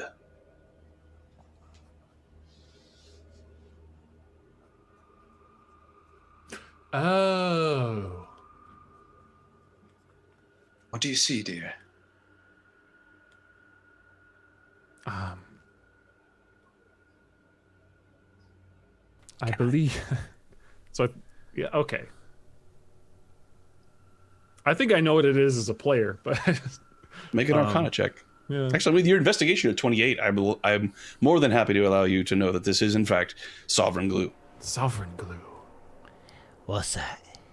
There is nothing but the highest orders of magic or a particular solvent-like substance that could free this chest from the floor here. And by that I mean nothing. The mightiest creature you've ever seen would pry this thing apart before it could pry the chest from the floor. So we can't take the chest from the floor, but Perhaps we can open it. Chest? Well, using such a wondrous substance ensures there is something I love treasure. worth protecting here. Oh god, you're gonna get another squid hat, aren't you? I won't let him. Thank you. Falkrunn kind Look of at- double takes that like that Are exchange. we still questioning that decision based on the results? Just Yes. That's Really? a discussion for later, my dear. It did try to eat me. I got better. Is there anything else in the room, Sean? That Lots looks of like things in it's- this place like they want to try to there's eat you. Jay. Silas in the room. There's Silas in the room giving Falkrunn a side eye for fraternizing so freely. Judgy. Falkrunn kind of looks and goes, Make an investigation check. This is in the room with the knoll. Oh. Is that? Sorry. 17. You think that perhaps if you were to take a decent amount of time, it might become apparent what this broken machinery does, but it would take about an hour. Oh, I'm sorry. I was looking more along the lines of if there was any clues that might indicate what the passcode would be on the chest. You do not see anything of that nature. Gotcha. no sort of video game like gets up on the wall above. No, it or nothing. Right. anything? Does Okay. anybody have a blacklight flashlight? Yeah. Right. Oh God. Shall I try to open it? I can cast dim light in a 30-foot radius. All right, Jax, if- Mr. Burglar, I think it is perhaps your time. Oh, Not somebody bad. guide him. I would start in the middle. I'm good enough to Portion do of all it the myself. And I guide myself. Try. Very nice. So wait a minute. Before you go ahead and get out your tool, you touch yourself. I just speak some words. At any rate, silly stuff. moving on from that, Jade, Jax, you are free to roll your thieves' tools. You should try. You should try 666 first, though. I'm just so curious. I say we should probably get away from the chest just in case something goes off. Would you I Lynn back try up. to help me, or? I can try to help you. Do you have proficiency with thieves' tools? I do. All right, Do I- then, yeah, with advantage and guidance, then, Jax. So I have to be in the room then. Oh my god. Lucky sevens. Guidance is Roll your d4 for Plus- guidance. 18, which obviously 18. won't be good enough. That's a pretty good roll. And as you look down at this thing, you think, well, all right, there must be some sort of locking mechanism underneath these dials. And you begin to move your picks around the outside of them. Nothing. Airtight. Like trying to lockpick a solid metal wall. There's something very important in there. And there are 12 dials, or like numbers. There are 3 dials. 3 dials. Numbers 1 through 12. Numbers 1 through 12. I've got to get in it.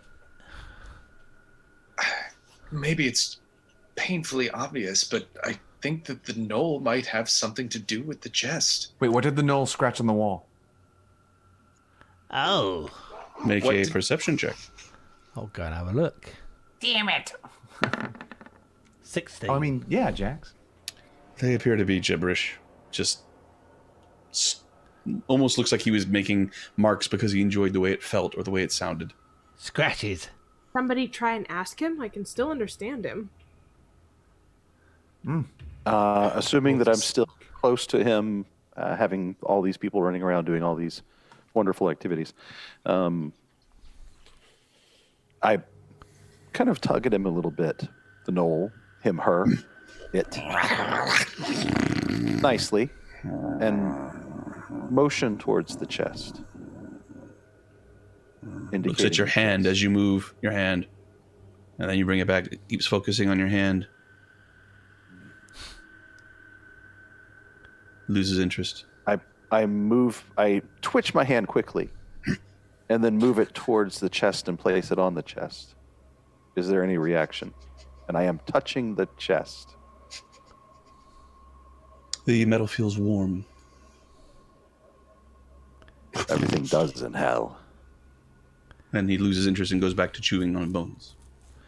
He did Come on, make Typhon. 3 distinct scratches on the wall, didn't he, Sean? seem to. Typhon, can you make sense of this? And she'll direct you to the Someone else look, scratches. but I will look as well.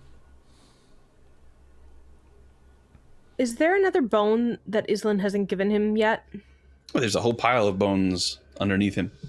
Okay, so he's not in want of bones. Not at all. Nobody likes bones. Jax. Wait a moment. Jax, give me one of the rats. Wait. I have Oh. sorry. Wait, but Go We ahead, just Typhon. need leverage here, I think. He might Oh, like never the mind. rats. Speak with dead wouldn't work on a fiend, would it? No. Dang. Is Yeah, it a that's humanoid? No, they're not. Or is- They're fiends. I was No, just- but does speak with that's dead the thing. I specify was just humanoid? curious. I don't know that it does, actually. That would be. to be fun, at least. Wait, Look it up. who would you try to be talking to? The dead The horn horn devil. devil. Oh, the I'm horn going to devil. search the horn devil. Yeah, that's what I was gonna That's say. true, you haven't searched him, yeah. Yeah, I'll search him. A corpse. You can use it. Ah, Nice. does someone still have that spell slot? I do. Yep. I mean, triple check, but I think I do. Search the body first, though. I mean, if DM? you haven't done that yet. Has it been 10 minutes? Just a moment here. Is somebody searching the body? Yeah, I'll search the body. Yes, prayer of healing has gone off. 27. Yeah, I can cast Speak with Dead. All right. So, the creature is under no compulsion to answer you truthfully, especially if it believes you're an enemy. You would know this. No compulsion to speak the truth is what you Correct. said. Right. And it can only answer in like really brief. It can answer simple questions. I mean, you're not actually contacting the body's spirit. You are giving energy to the flesh that is there so that it behaves in a way that is normal to it. So you sort of refire the synapses in the brain, and it is able to answer limited questions in that capacity. Okay, I'm gonna cast it, but then Should we? Typhon, you should ask the question. Well, It has should to be we? you. Should Oh, we it has wait to be though until we can maybe make you look devilish? I don't know how. I have, You- no, do you I have a- have, I Do you have a a disguise kit? Yeah, I sure do. Let's make you look like a Cambion, and then let's put my imp on your shoulder, and it'll be perfect. I love this so much. Okay. Do I So just you get out the red, the very deep red coloration that you normally use for creating bruises and blood effects. And you begin to paint your skin just this vibrant beet red. You create a couple of horns out of putty and stick them to your forehead. You give your hair a streak through with some grease paint, and you stand very tall and hold out your rapier in a sort of domineering pose, and the imp comes and lands on your shoulder. And you cast your spell. I should have the rest of us clear out so it doesn't see us. Right, Yes. so it's just you. Absolutely. wait, but before you do, you make it very clear to Persephone how you want me to phrase Wait. this. Oh, can you speak Infernal? Does it matter? I cannot. That sucks. But I have comprehend languages up, so I can at least Just give her the phonetic translation. I can at least understand if it responds. The corpse knows only what it knew in life, including the languages it knew. But there's no way to know if it knew common or something. Right. But I mean, if you know Infernal, Typhon could tell you 3 sentences and you could understand the response. Yeah, that's true. But she. So that I could ask them. She's a performer. We perform in foreign languages all the time. It's true. I played the French princess in Henry V, and I can't speak French. You can make an attempt. So, you release the spell, and the rest of you hear a sort of a slight somber dirge as Persephone hums under her breath.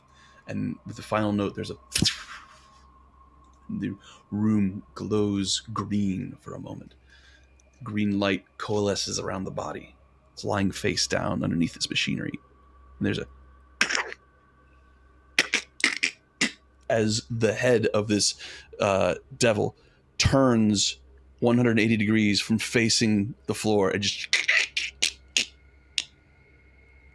and turns. And as it does, one of its horns breaks off as it moves and is now looking straight up at you, Persephone, its mouth.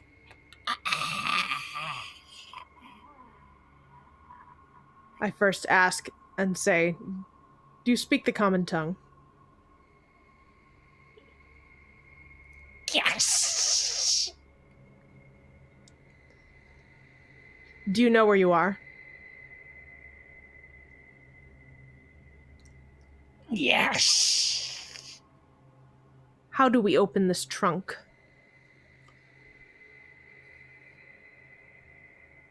Coward. Did it say coward? Combination. Combination.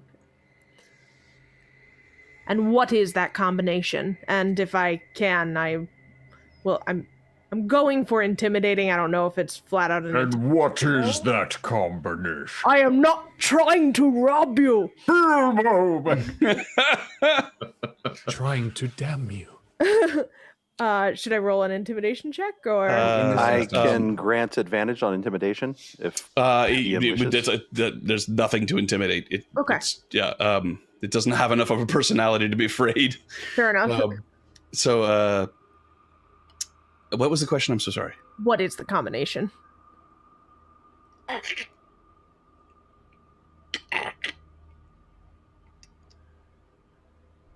Six.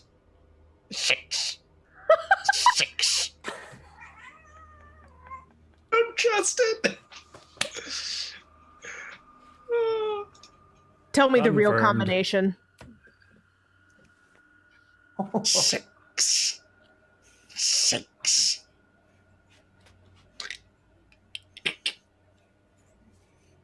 9. Why do you lie?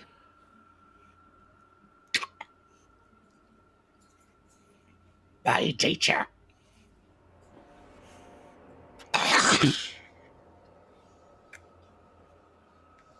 What did I it say knew the last D&D time? was all about devil worship. What was the last thing it said? My nature. Mm-hmm. That was 5 questions, I believe. It was. Crap. I can cast it again if we want to try again. No, you cannot. Oh, not on the same. No, not for a week. Ah. Damn it. Sorry, guys. Do we want to Six. Do we want to try it? Mage hand do it from far away. I don't have mage hand. You do though, right? Yeah. Somebody's got mage hand. I do, yeah. Just show me what the 6 looks like, and I'll do it from afar. Oh, minor illusionist. 6 in Infernal. Infernal 6. Yep. Right. The numbers are not arranged around the dial in the same way that they would in the what's the word I'm looking for? In a combination lock? Yeah, the combination lock. It's not not going. The It's tumbler? I know what you're trying to say. It's Yeah. not in It's order. not 1, 2, 3, 4, 5, 6, 7, 8, 9, 10, 11, 12. It's one. They're all over the place, in an arrangement that does not make sense to you. Chronologically. However, the 6 is still a 6. It's just not in the normal place. All right, I'm going to scoot everyone out of the room Um, just to make sure if it explodes, it doesn't.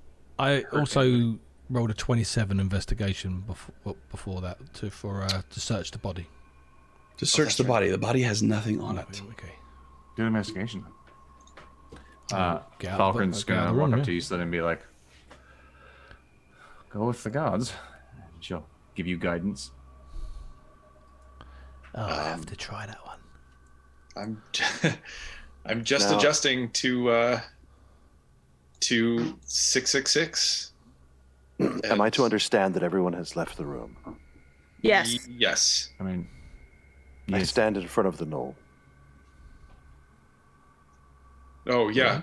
Maybe guide him out of the room too. We don't want to hurt him for no reason. All right, I will mage hand Sean and adjust the dials accordingly. Silas, it will be difficult to get the knoll to leave its bones, but you can certainly make an attempt. I stand in front of it. All right. 666, you said? I'll start with 666. Yes. All right.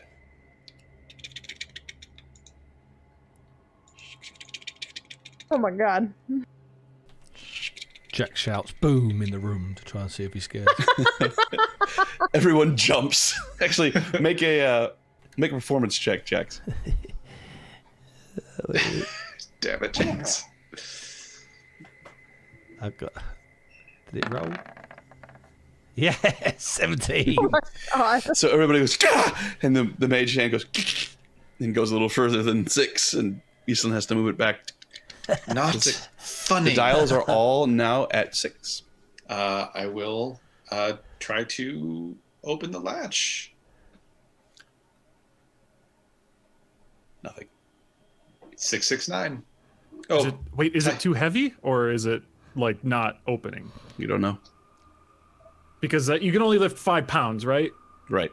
So that looks like more than 5-pounder. Oh, but I mean, I could probably like see if it unlatched, right? What is the latch mechanism? There is no visible latch on ambiguous. it at Yeah. all. Where on this map is the actual item? It is here.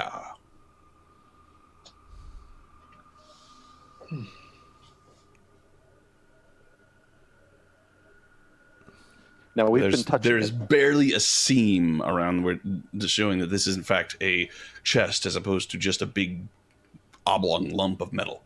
There is no keyhole. There are no hinges, 10 pounds with mage hand. and 10 pounds is still not enough to lift the lid. But we've been touching this thing constantly. You have. We've been manipulating it. I step forward and try to open it. All right, God. doesn't budge. What about 9? 669. What's the 9 look like, Typhon? Well, they're the regular numbers, right? And Yeah. Well, no, the numbers are in Infernal, but you're able to show what the 9 looks like using minor illusion, and you move the last one to 9. Give it a pull. Silas? I lift the chest open. What? You're able to pull it up, and as you get it 2 inches up, there's an actual, and some other force takes over and levitates it to about eye level with you. And as it does, a You wave okay? of cold sort of washes over you, like standing in front of an air conditioner when it first turns on. You look down, and there is a blue-green interior, and in it, arranged in 3 sets of 3, you see long metallic bars. There are bars inside. Rods of some kind. Think this would be a good time for Jax to check for traps again. I can have a look. Sounds like they might be a power source for a ship this size. At least. No, you know what powers this ship. Nothing that. Oh yeah. No, fair point. But then what? I'll have a look, I guess. We can all. I say. Maybe it's a Titans soul or- bar. Was there Soul going to be an bar. investigation check there for traps? Like a Slim Jim. No. Sounds like it. And I have detect magic still up. 11. You are detecting magic from the inside of this chest, but not from the bars. It's definitely not trapped. Could I get a description again of what the bars look like, please, DM? They are metallic, like a silver, but actually that seems to have a bit of a cold iron quality to it, as if the interior of the bar is black, but the exterior is translucent and highly polished. Are these completely solid, completely unadorned? They're not filigreed in any way? Make an investigation check. Investigation. Oh. 6. As far as you could tell, looking at all 9 of them, they are perfectly uniform. I look over my shoulder, and I reach down and pick one up. It's cold to the touch. Am I able to see it more Comes up. closely now as I examine it? It's about 8 inches long, and definitely some sort of metallic. That's not one that you're familiar with. May I have a look? Maybe You may. I was going to say Falkrunn might know. He The knows one that stone and stuff. Silas has picked up. Oh, See what yes, of course. Investigation with advantage, Falkrunn, and then just Oh. normal investigation, Peter. It's Typhon. different. Sounds good. All right, investigation with advantage. Oh, that's a crit investigation. Well done, Typhon. If it's stone Thanks. stone cunning, it's double your proficiency say. bonus. My advantage was 16, but with that crit, 29. I've got I will 29. say that, Falkrunn, you see these bars and you recognize immediately with a 16 that they are probably adamantium. And Typhon, as you are holding this, you see very, very faintly on one end, there is a symbol in Infernal for the number 4.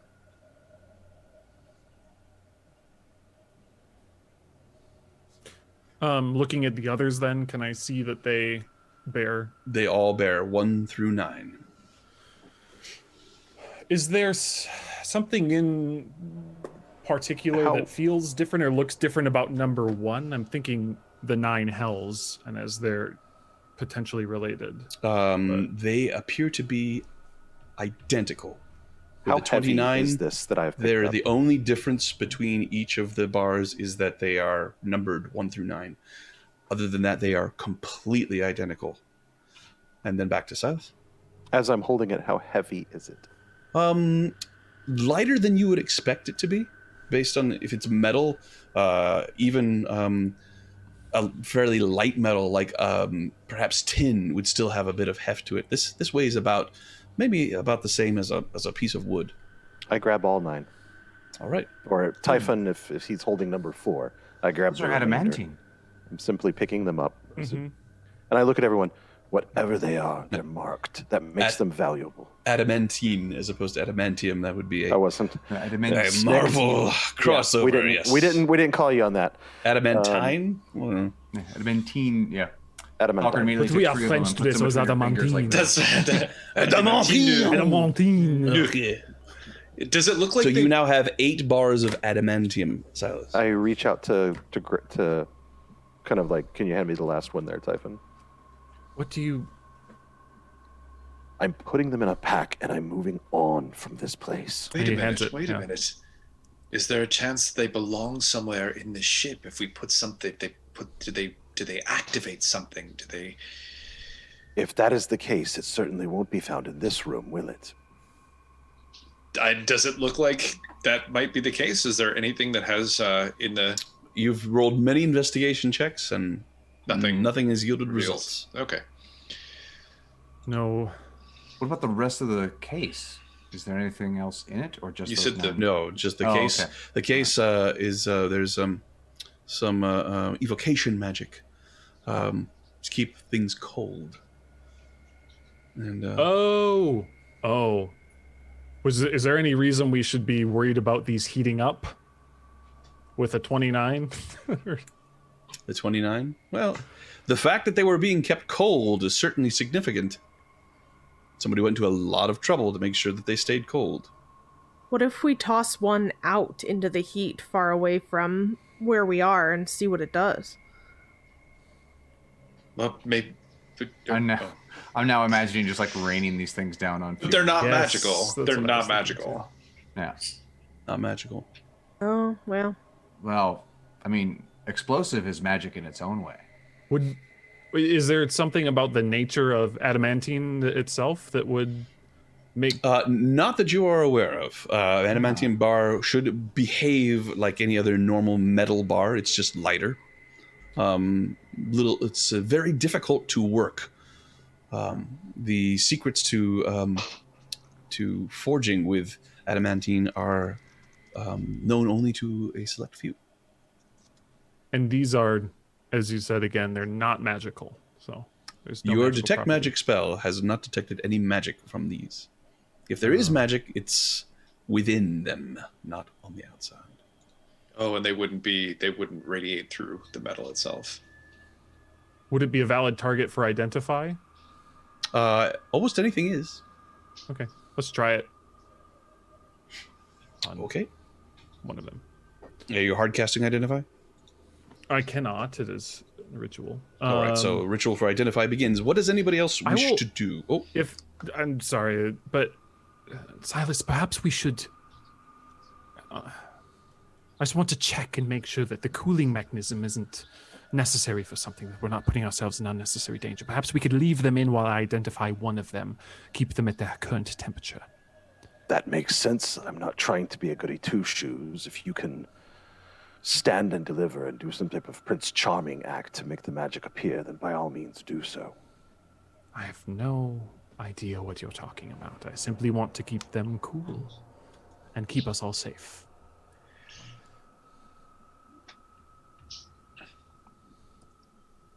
Do so.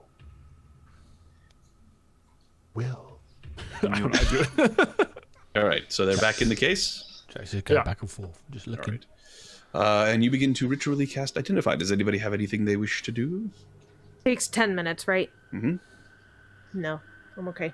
Eastland will look at Silas and say, Prince Charming.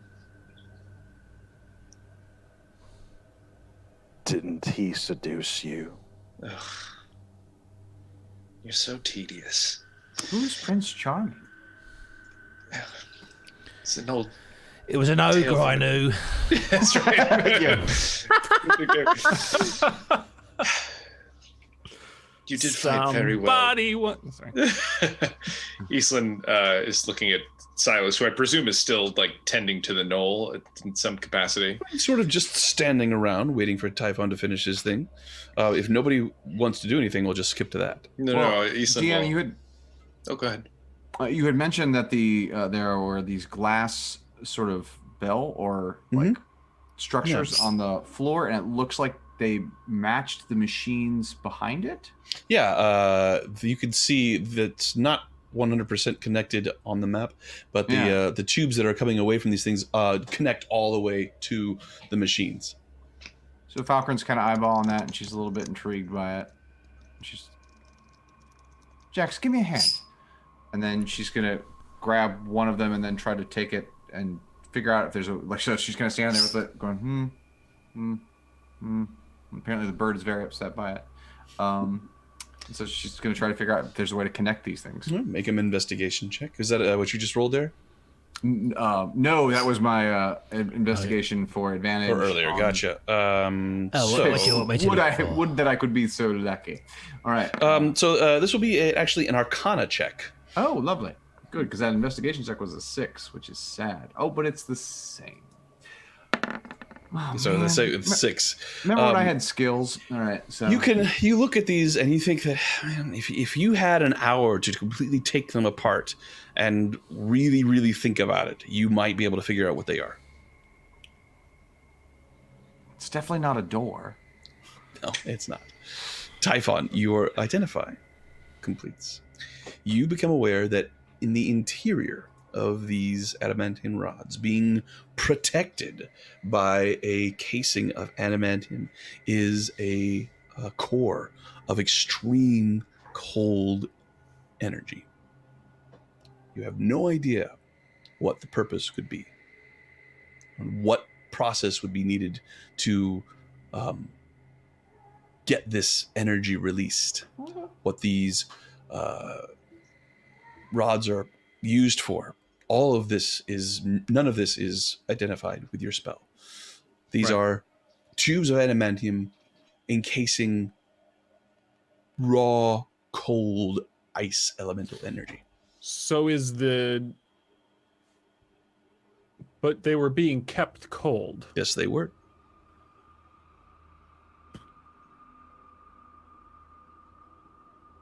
Okay. Portable air conditioner? Is that what we got? I say to Falkrunn. The identify spell, I suppose, would also allow you to understand that if they do not remain in cold storage, that over time, the heat of Avernus, the infernal heat of the hells, will seep through very slowly, but eventually into the core. And when the heat of hellfire meets with this, it could be a very bad thing. For You know, anybody it's nearby. too bad we don't have like some kind of bag or something we could just put these in. That sounds like a terrible idea. Only if we put them in the trunk and then in there, but we can't take the trunk. Can you extract the cold magic within the trunk? How? That's a good question. I don't know. You tell us, DM. If you came up with some incredible combination of magic items and spells, then perhaps. With But shield, Since stone of this is a transference, and role-playing bag game, of I would holding. like I would We I got would like to say that I refrigerator come bag. up with some incredible combination of spells and Indeed. ideas. Falcon. there is a sound of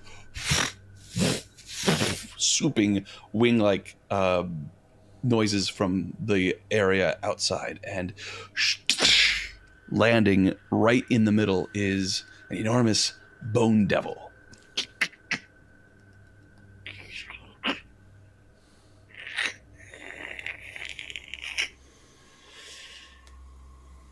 We have arrived.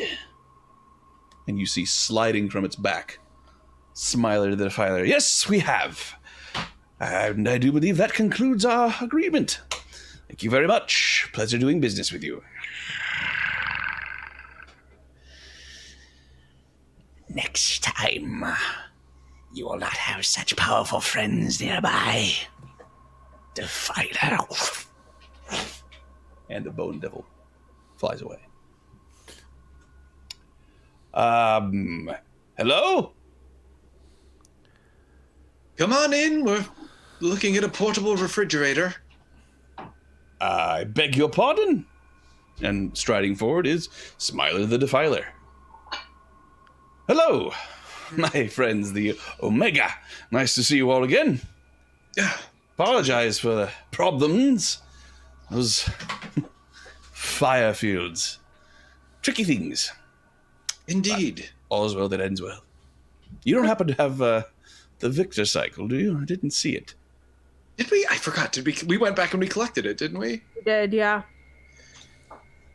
Wonderful, wonderful. Well, a bargain is a bargain, and if I've learned one thing in Avernus, it's to make sure you follow through with your bargains. So here I am, as promised. What's the plan?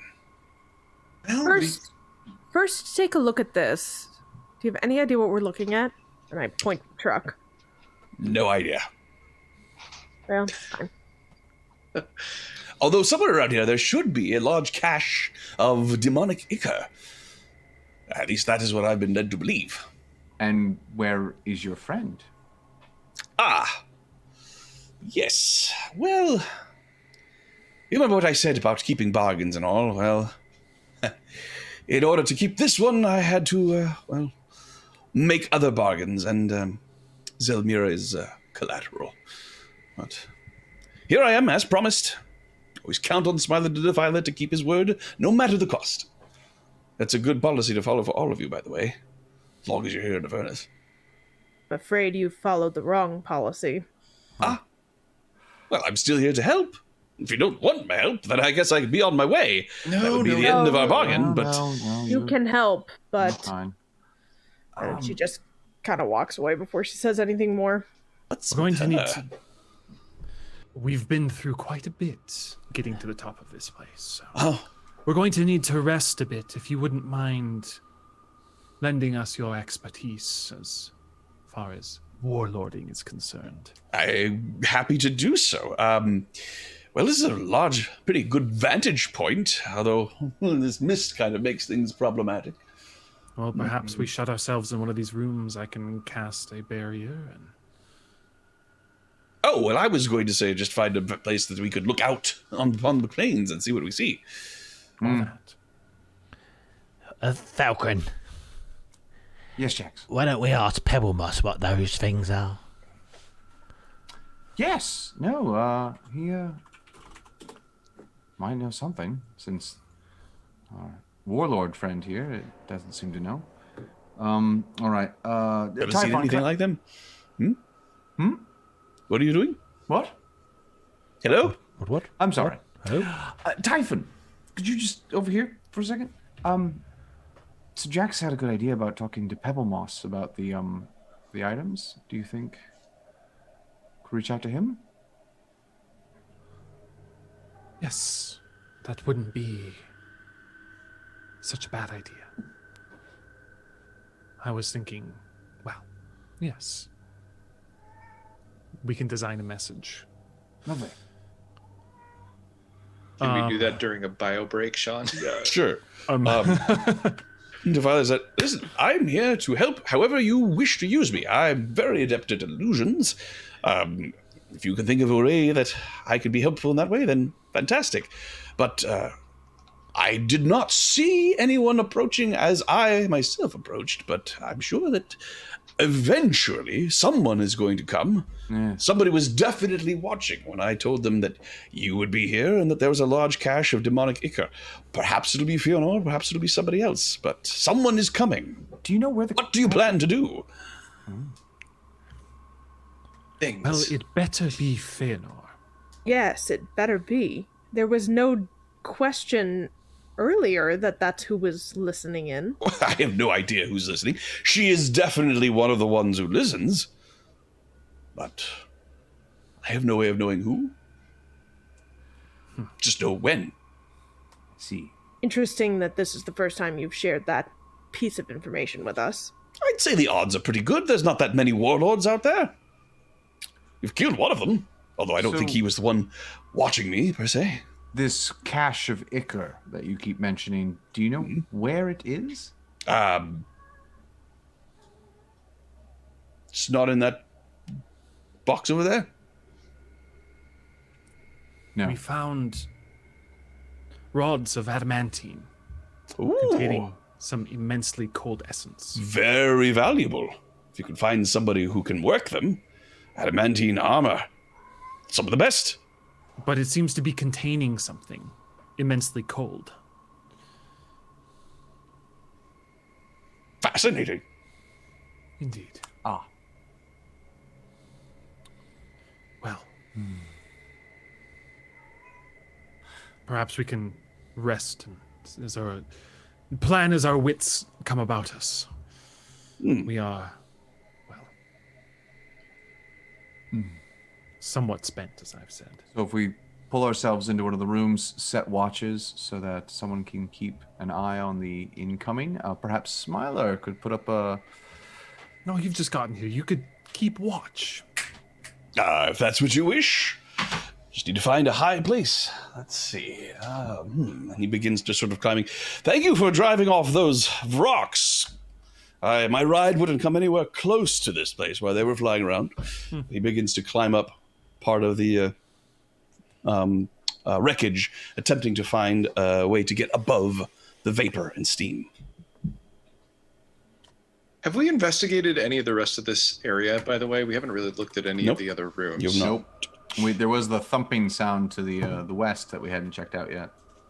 So... Exploring? Or- Yes, I think that's probably a good idea, Mr. Investigator. Yes. Shall we do that after the break? Yes.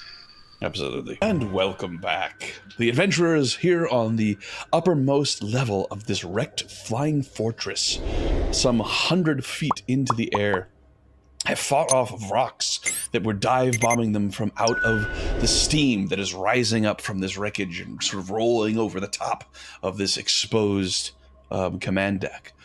They have discovered a chest that is being kept magically cool, containing adamantium rods, numbered 1 through 9, the cores of which each hold elemental essence of cold, being protected by these adamantium shells.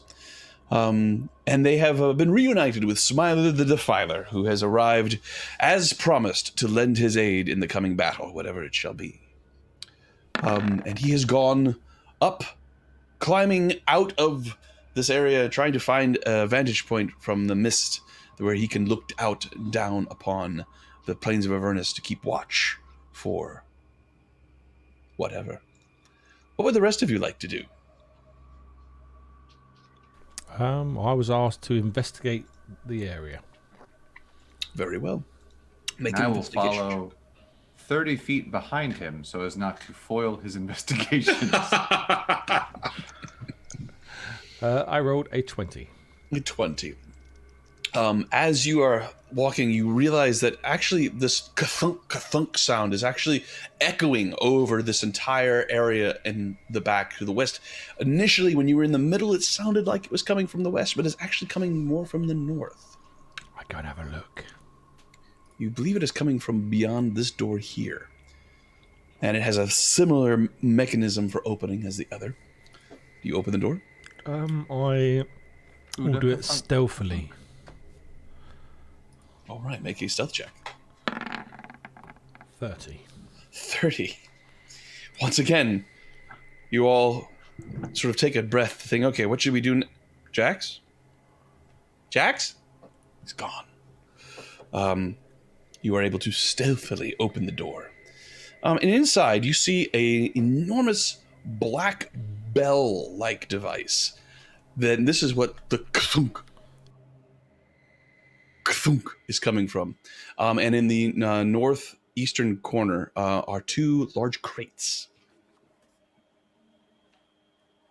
Can I see why it's moving? Make an investigation check.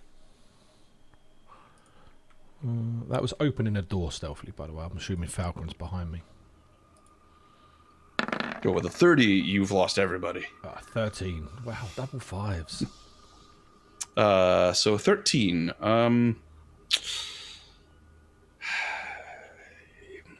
It doesn't seem to be serving any purpose that you could tell.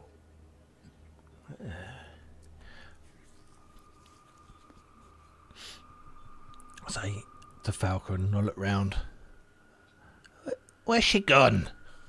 Falkrunn, you took a step and you could have sworn that you were following Jax, and then Jax seemed to stop for a little while, and you waited and waited. Where are you? And waited, and you come forward and you realize that what you thought was Jax is actually just a piece of broken machinery in the mist. I messaged you. Where are you? God's damn it. Jax? Jax? Kthunk. Kthunk. Okay. And I make my way towards the Kthunk. All right, you find an open door and you step into the room with Jax, and you see this large black bell-like device just kthunk. Kthunk. There's a Well, that certainly monster rings a bell. inside. The bell or the boxes? Well, wherever the noise is coming from, the bell. All right. She moves over to the bell. Is it, the DM? Is it like? It seems like it's just sitting on the floor. It's the device itself is actually affixed to the floor. It's about 6 feet tall, roughly bell-shaped, and there's something sort of thunk.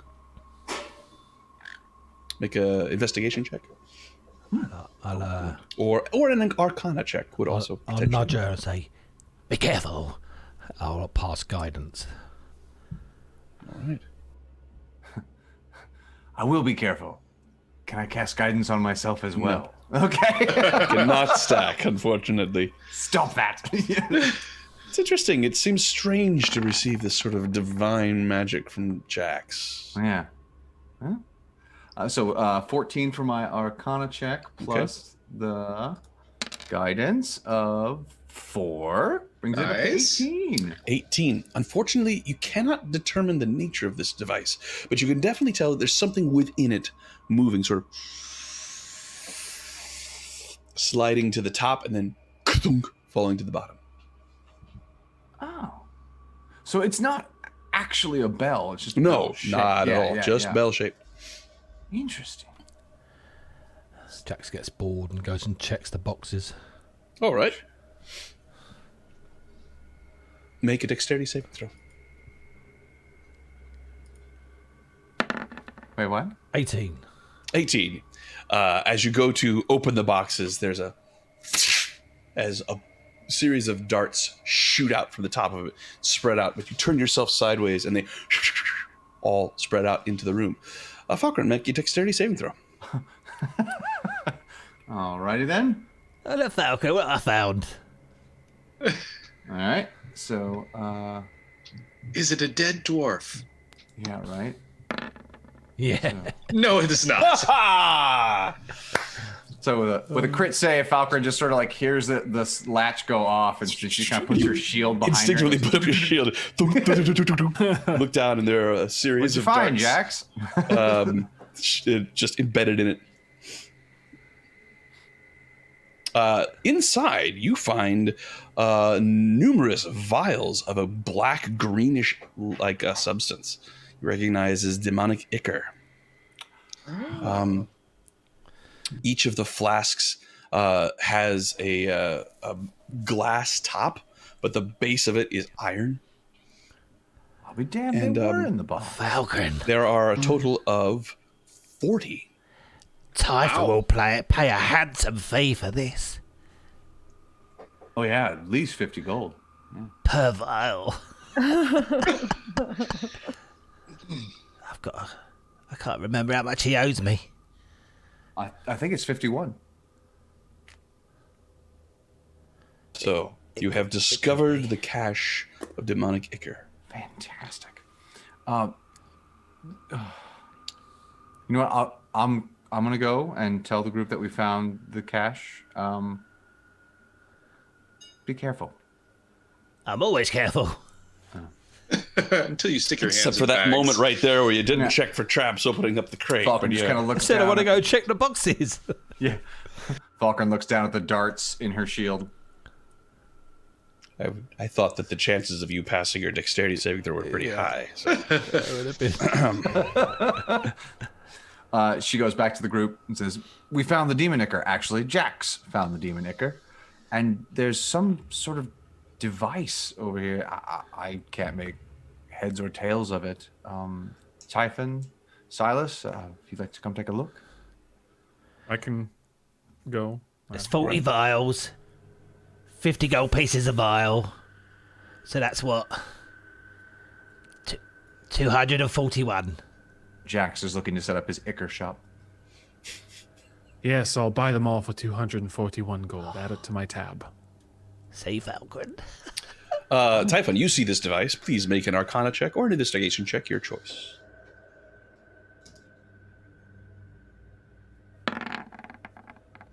Well, it all came back. Yeah, It was- 14, I'm afraid. You have no idea what this device would be for. And over the next few minutes, you begin to examine the rest of this area up here. You find numerous devices, all of them broken, all of them potentially something you could figure out what the original purpose of them was, but you do not find anything that would suggest to you, there are 9 holes here for 9 of these rods. Nothing is coming to mind, and there have been enough investigation and Arcana checks to be done to suggest that everything that you're going to find up here has been found. If you do wish to try and determine what any of these devices do, let me know. It will take an hour, after which you can roll an Arcana or an Intelligence check to see whether or not you can determine what they originally did. Perhaps we should do that after our rest, though, so we don't get caught up with all Typhon, of I that. do believe there's one more thing you do need to identify.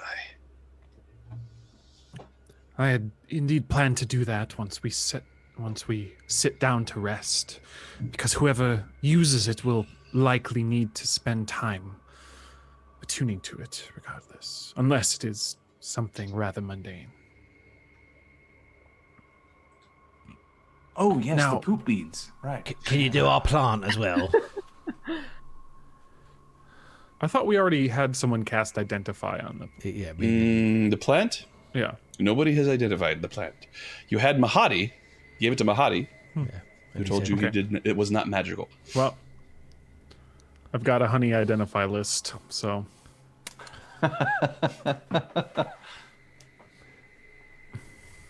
All right. Shall we rest then?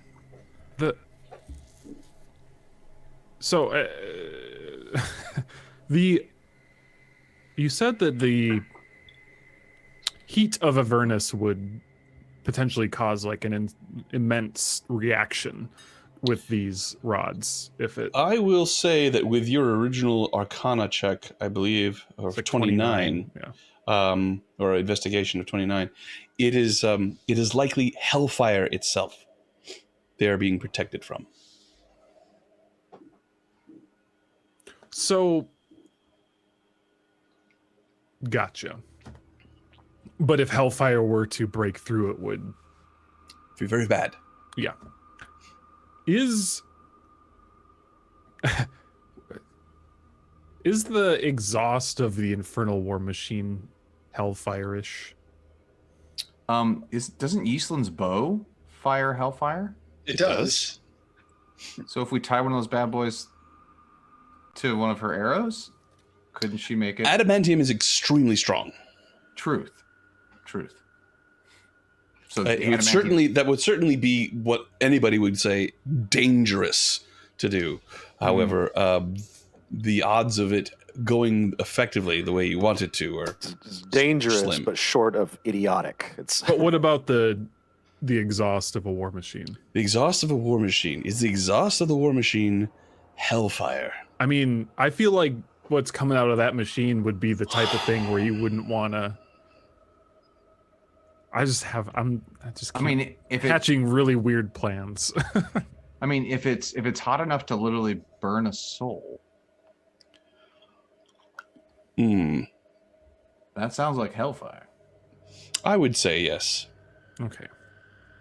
Oh my god. My other 5th level spell is animate objects. And Nice. zipping one of these. So, and somebody had said something about exhaust. contacting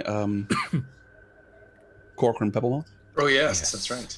Right. So, here you all gather, On top of your top of the wrecked flying fortress, with no plan as of yet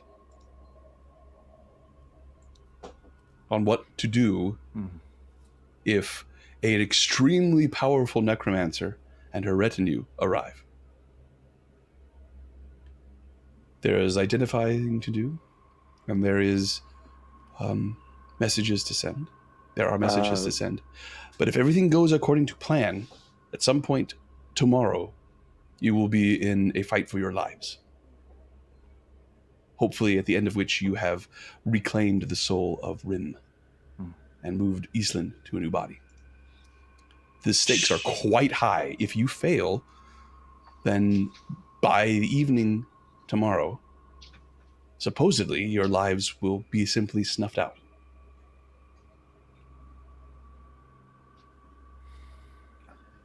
These issues weigh heavily upon you as you contemplate the few hours you have before you rest.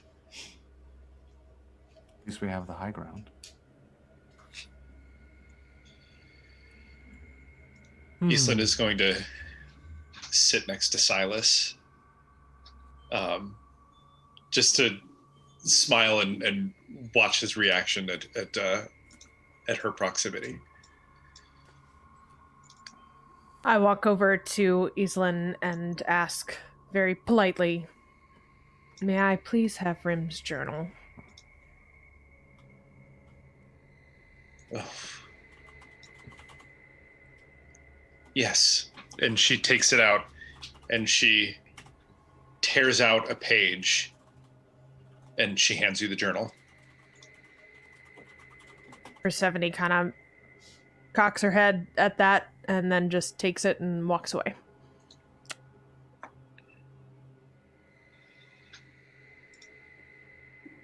You fought well back there.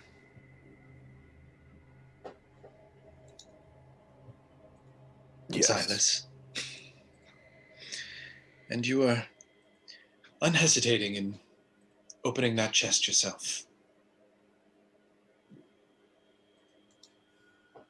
Yes.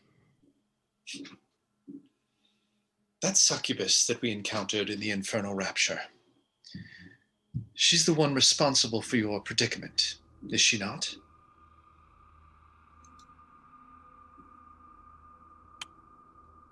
Partially. I hold responsibility for my choices.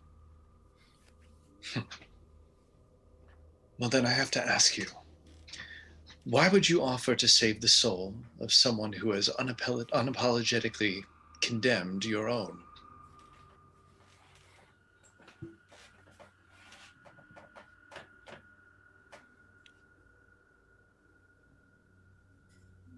She is a slave to a greater evil.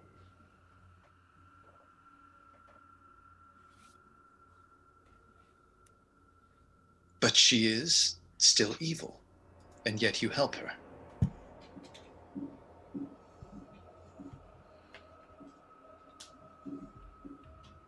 She is of the people.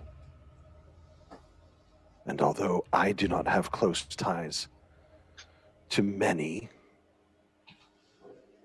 that makes her part of my family.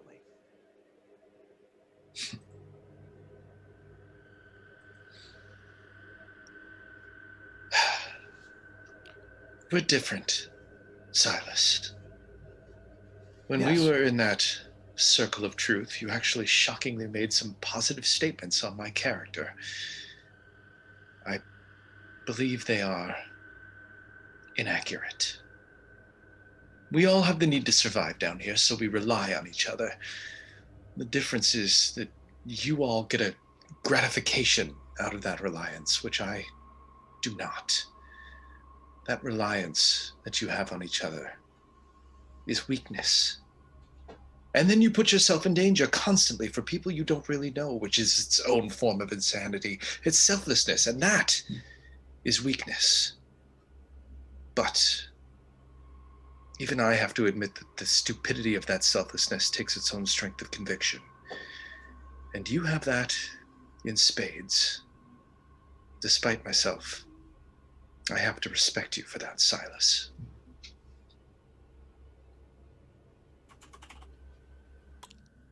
I would expect such comments from someone who has pledged her own soul to the Spider Queen. Oh, I've done no such thing. I never cared for Loth myself. Why do you think I removed myself from the Underdark? People clamoring to worship in the hope of achieving the favor of one so fickle. That's just stupidity. And you volunteer your own service to your goddess. What good is dedicating yourself to a goddess who doesn't fully intervene when you're in real peril? Piety? What do you gain? Again, comments that I would expect from a dark elf. Faith is something to be felt. As they say, for those who do not believe, no explanation will suffice. For those who do believe, no explanation is needed.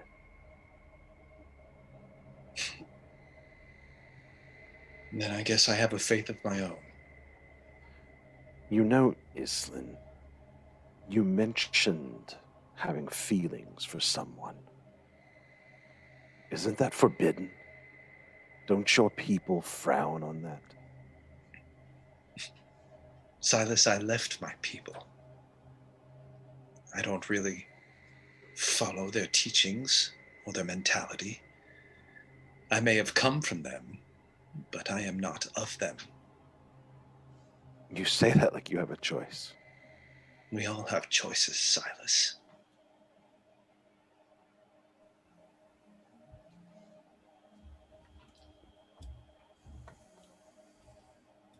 My choices help others. My choices, hopefully, will save a city. Your choices have brought you to hell in someone else's body with a jilted lover and a group of people that debate killing you. Perhaps you could re-examine your choices in life. Perhaps doing something for someone else. But I don't know why I say these things to you. You have no concept of these things, do you? You're just drow and you can't help it. I appreciate why you feel that way, Silas. But, as it turns out, I have discovered a kind of faith in him. And she casts her eyes to Typhon. He's fostered that weakness of selflessness that I gave you shit for just a few moments ago. I do respect you, Silas. And if something happens to me tomorrow, I'll ask that you take care of him on my behalf. Please.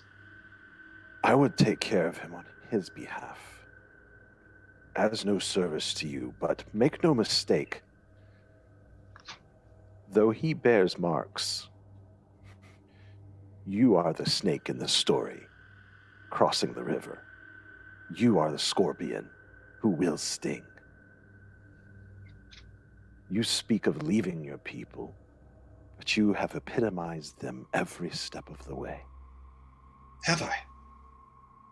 Have I not protected you with the same ferocity that you protect each other? Is it not a strength in hell to have me next to you? I would dare say the strength goes both ways. I have not proven myself to be incapable amongst you. Your kind are deadly, I have heard. We're all deadly here, Silas.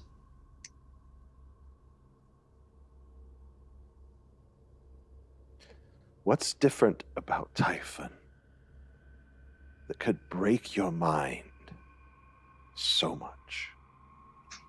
If I knew the answer to that question, dear, I wouldn't be having this problem. That is why I condescend towards you.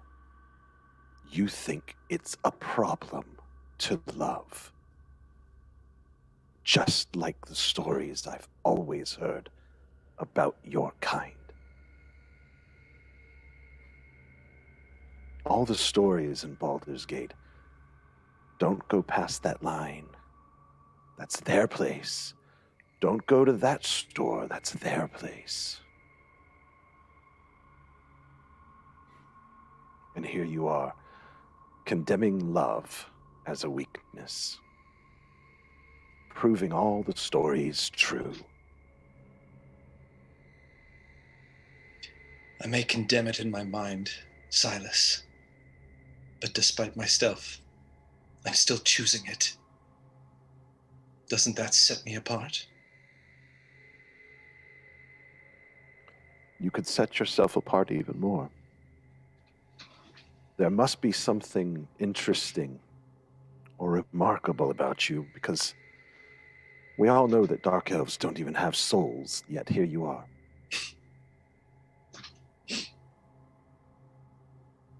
Yes. Here I am.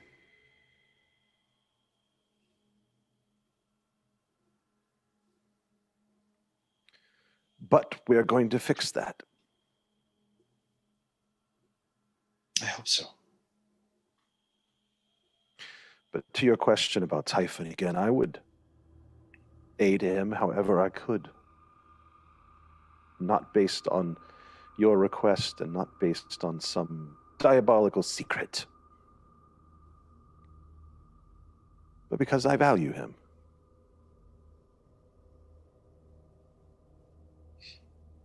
Well, then I don't care what the reason is. I'm glad that you do.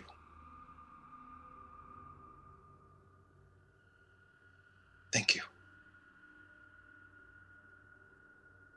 And she's going to stand up and move to the other side of the room where Typhon is.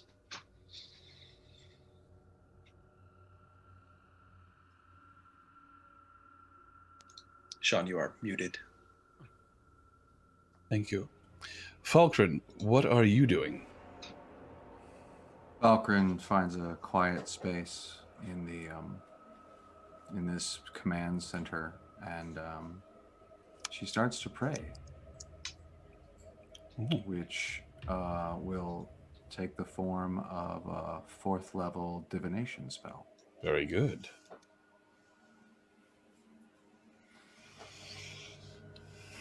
What are the components? Components are incense and a sacrificial offering appropriate to your religion, together worth at least 25 gold pieces. So, I will say that you are certainly capable of having had some incense prepped for this very occasion. However, keep in mind that it will not be an unlimited supply if you wish to do this in the future. Of course. You should try and get a hold of some. What sacrifice do you make? It's Ilmater, so suffering. How do you suffer? She takes the bindings on her. She has red leather straps that she wears like around her hands as part of her armor. And then she takes it and starts to just slowly tighten the binds around her hands to constrict the blood flow. And as she starts to feel her hand go numb, she just takes it and cuts it on Quietus just to let a little bit of blood drop. All right. So your hands go numb and you sit there meditating and praying, and you feel the numbness creep up your arms and down your torso, beginning to radiate out from your core. And you feel it sort of pass over your throat and your face as if you are sinking underwater. But then you feel like you're floating, adrift. And you sense a presence that comes in a slight touch on your back. And pain that you didn't even realize you were holding is siphoned away from your body, giving you a moment of clarity. Ask your questions. Broken One.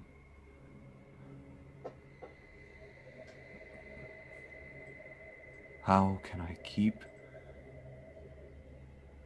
these people from suffering in the coming battle? How do I make sure they survive?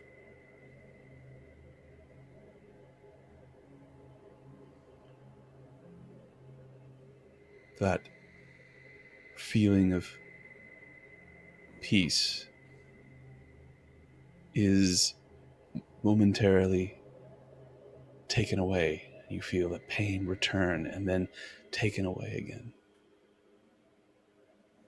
And the pain returns and then it's taken away again. And a sense of understanding, sadness, and commiseration washes over you. You, in your insular mortal way, feel like this question is one that connects you directly to your God. One that he has asked himself many, many times. And there is no answer.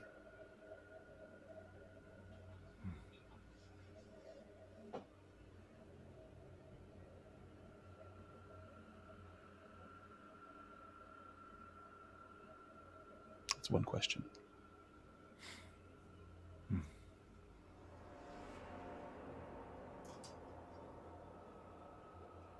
What is the spell you're casting? Divination? It was divination, so that is just it's just the one question. Yeah.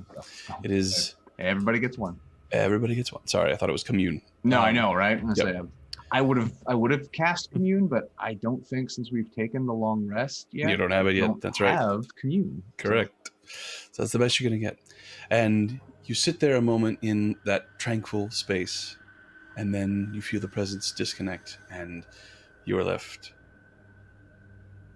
somewhat more centered, but with no answers. And just at that moment, you feel a light intrusion in your mind, and an unfamiliar voice begins to speak to you. Greetings, Falkrunn. Dagratheris here, speaking for Duke Ravengard. Destruction of Elturel approaches by the hour. Elturel's survivors defend themselves bravely. hopeful news regarding your efforts?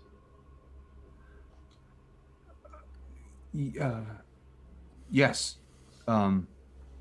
We are striving to find the sword of Zariel, which will hopefully give us a way to free the people. Rest assured, the This is word. Is this the transfer? This is No, this is message. Yes, not. you've got 5 words left. Oh. I was sorry. I was under the impression it wasn't Pebble Moss. But No, this is not Pebble Moss. This But is it's the same somebody else. thing. Somebody else sending a message to you. Omega will not fail. Will not fail. 1 word left. Boodles. Hi. So there's a pause. And then another message. But by the grace of Torm, we will continue to fight. Faith endures, but Avernus looms. Soon the doom of Elturel will be inevitable. Please hurry. You have 25 words to respond if you wish. Mm-hmm.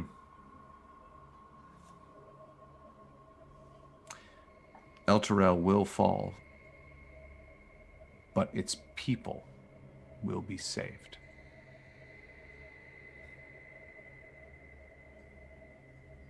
On this, you have my word.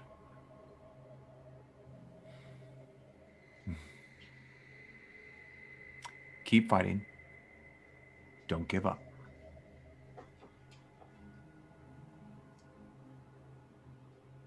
Okay. No response to that message. You're aware that this way the spell works is you cast the message with the spell sending. You get to say something, they get to respond. So the fact that they responded to your response means that they sent the message again. Yes. So that is Falkrunn. Typhon. I would actually. I don't know if it's before. Ethan, when you said you were approaching, were you just coming back to? Yeah, I'm just Gotcha. coming to sit with you. Marriage proposal in Avernus. Marriage proposal. Well, before that though, Typhon will go actually to speak to Falkrunn. Okay, so this somewhat happened congruently. So Or you step after, up just as Falkrunn is completing her message. They reached out, the people of Elturel. They're Yes. fighting, but it's grim. What did they say? How long, how soon until they're pulled into the sticks? They didn't say, but it seems to be our calculations look to be about. Falkrunn, by my calculations, they'll be pulled in, and well, it's more accurate to count the hours now than the days. It is impending in the truest sense of the word. We may not save this city. Do you speak the messages aloud when you do message, or is it? That is not necessarily codified in terms of how it all works. Gotcha.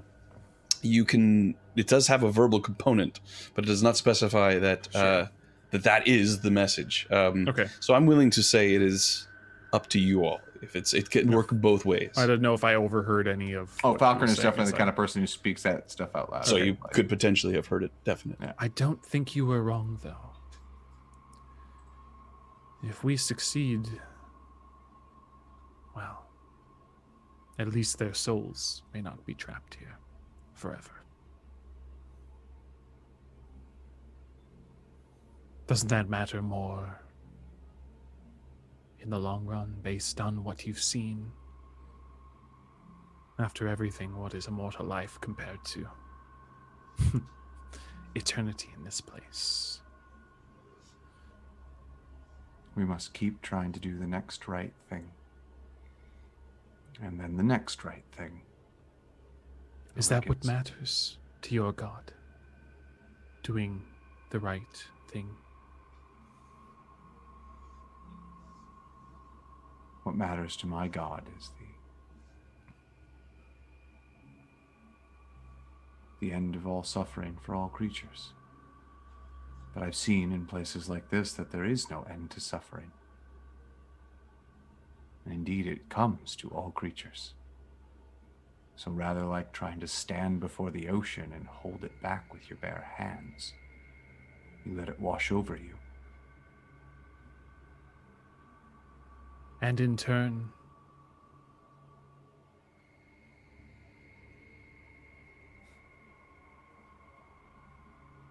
And in turn, you save who you can.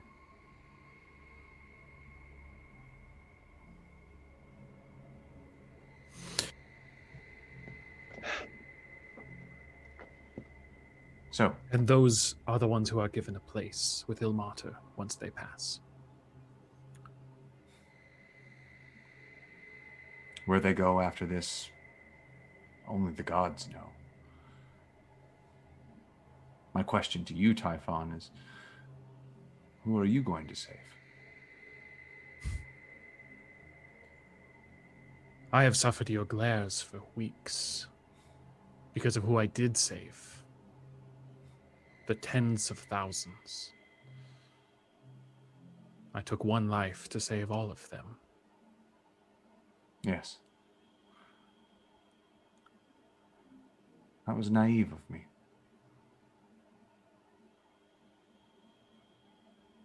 And while you did cause suffering, you spared more.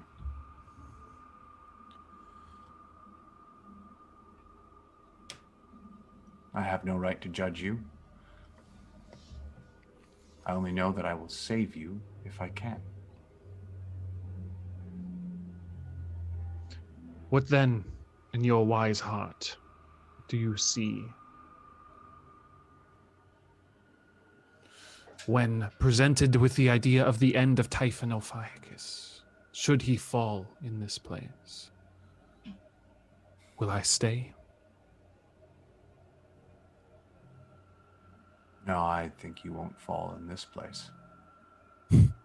Because I think, at long last, you have something that you've not had for a very long time. She looks very poignantly over to Yeaslin.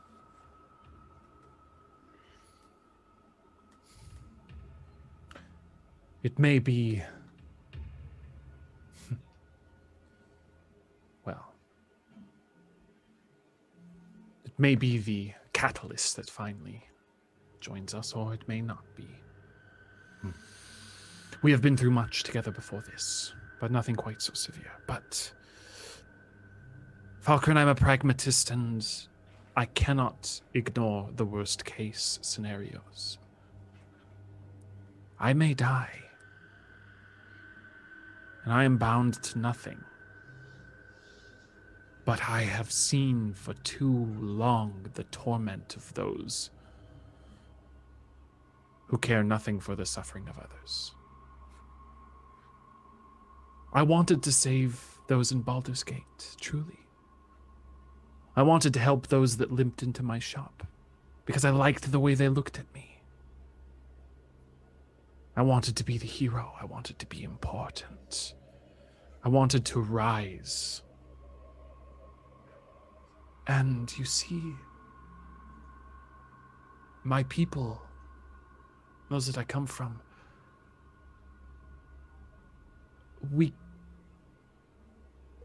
empathy is not something I was born with, Falkrunn.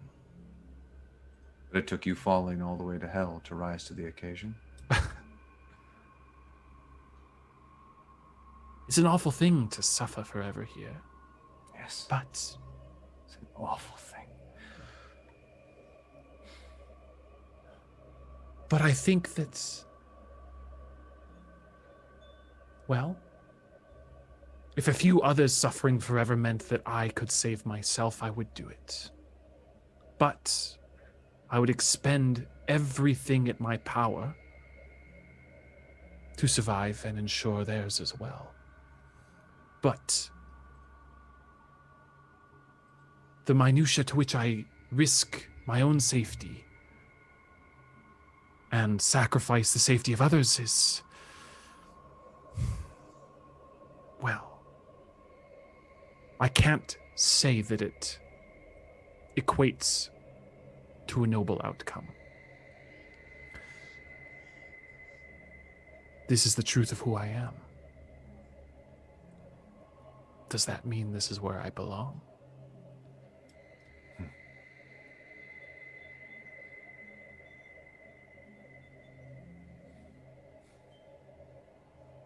Ilmater would say that no one deserves to suffer, and that any creature should be able to live their life without pain. But you and I both know that that is not possible. Nor can he pluck every suffering soul from death to Mount Olympia. True. But no, Typhon. You do not deserve hell.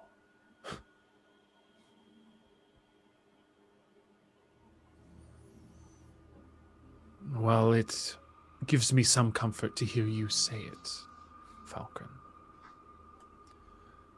Though I think the scales of the multiverse are much less compassionate than your dear heart.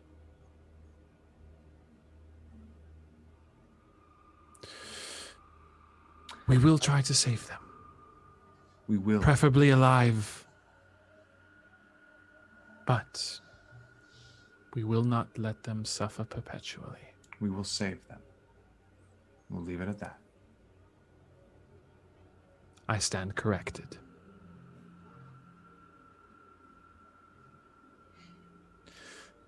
You're a good man, Typhon Ophiacus. In spite of yourself. And near that time, I imagine that Ethan comes and sits close to Typhon, as she said, Persephone. Persephone this entire time has been writing in Rhimb's journal, and is distinctly not sharing what she's writing.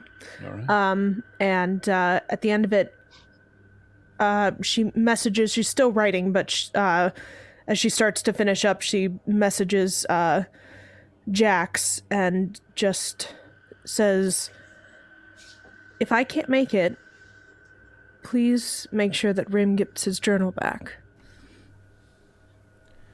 Oh, of course. And if Rhimb doesn't make it, you can read it. Make it where? To the day after tomorrow. Oh, what, you mean die? We're not gonna die. We haven't died yet.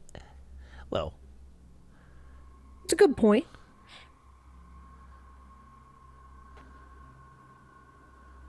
But it only takes once, you know? Also, technically, Falkrunn died. it got better. She got better. Also true. I think I died twice.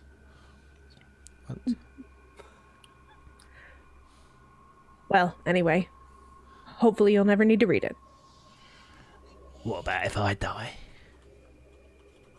Now that won't happen.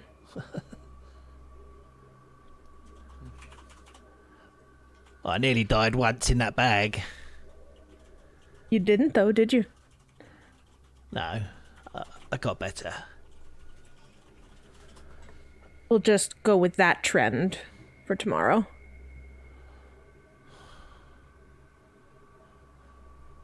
It'll be fine. It will. And she keeps writing.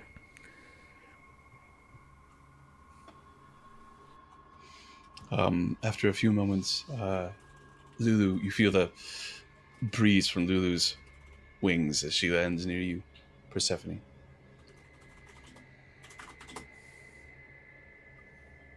How you feeling, Lulu? A little confused. About what? What are we doing? Unfortunately, I think we're about to be in a little bit of a war. Okay, well, that happens a lot in Avernus. Not that unexpected, but I mean, why? What are we trying to do? Trying to get Rhimb back. That's good. What is the cost? Potentially a lot. Potentially nothing. Except today. I ask because I've overheard people talking about taking someone's soul.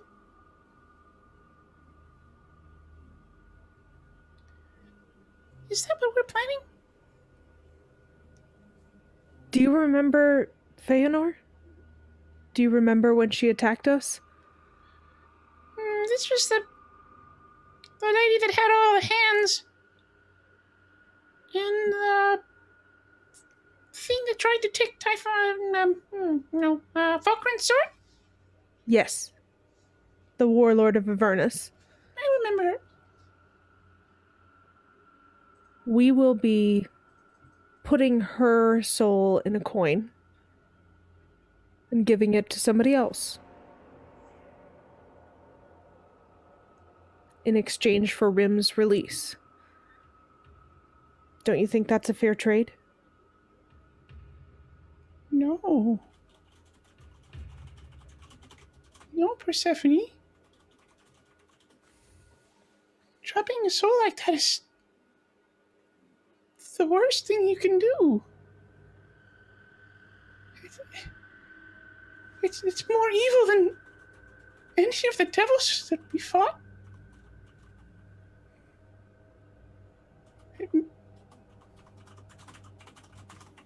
And it doesn't matter. Horrible thing to contemplate. It doesn't matter who the soul is or what that soul has done. There is a place for judgment. And those whose existence is defined by meting out that judgment. It's not you, Persephone. Well, you're probably right. But something I know for sure is that Rhimb does not belong in that coin. No. This is the only way we can get him out. No, it isn't, Persephone. Well, then what's the other way? Why wouldn't you have told us?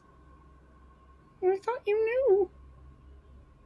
What do I know? Destroy the whole coin. Rhimb would be free for all eternity.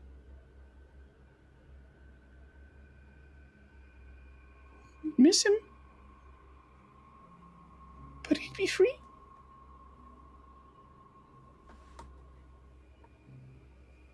And trying to get him back by contemplating this act of pure evil. And I can't imagine that it's something you do think is right and good. Is it? There's no right and good down here. There's none. We don't get to go back home having been good. But I do get to go back home knowing I did everything I could to save my friend, and releasing him before his earthly life was over, while a mercy, is not my goal. Who's to decide what is good and evil? It's not you or me.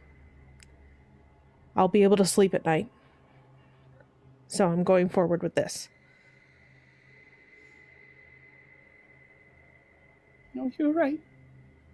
What is good and what is evil is not defined by us. If it upsets you, Lulu, you don't have to participate in it. Everything is a choice, and we promised you that back at Matt Maggie's. We'll stand by you. Thank you. But I don't think you'll be able to sleep. Guess we'll find out. And this will have terrible consequences. Seems like everything down here has a potential terrible consequence. And you're wrong. There is good here. But it's the good that we bring. It's a flame and a hurricane. And it's almost impossible to keep it burning. But that doesn't mean we shouldn't try.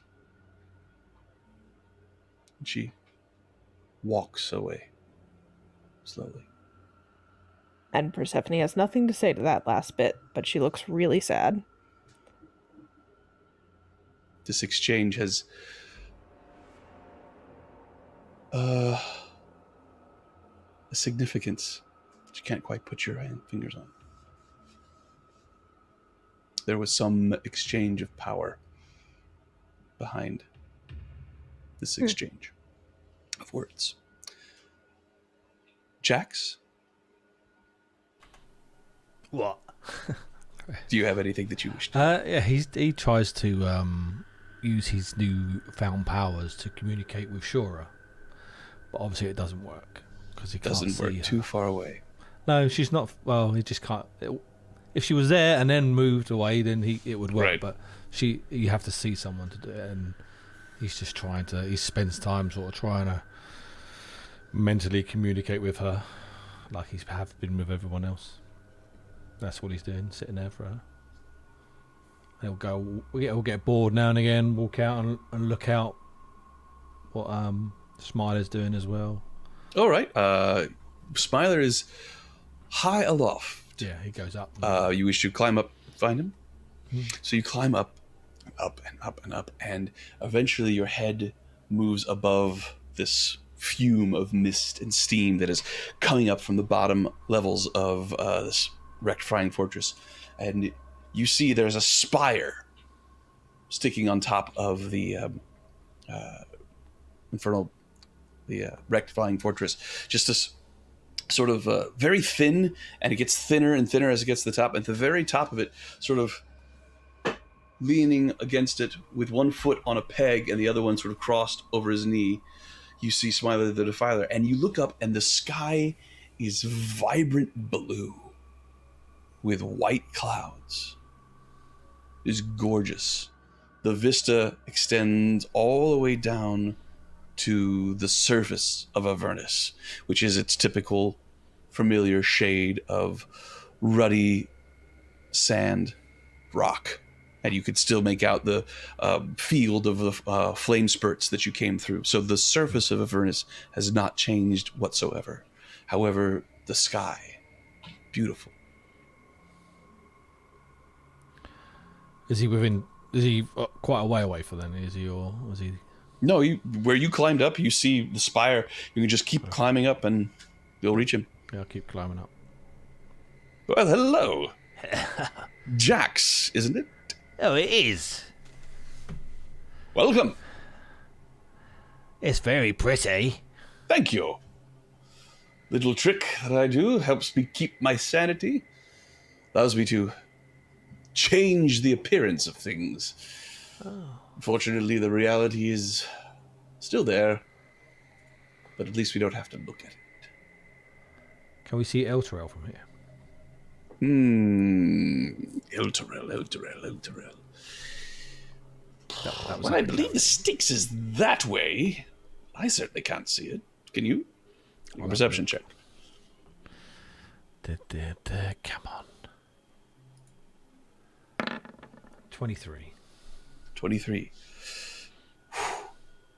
Maybe. Little speck on the horizon. Oh, there it is. Look. Are you sure? Yes, that. It's a city you all go on and on about. He'll poke his eye to try and clean it. No, it's gone.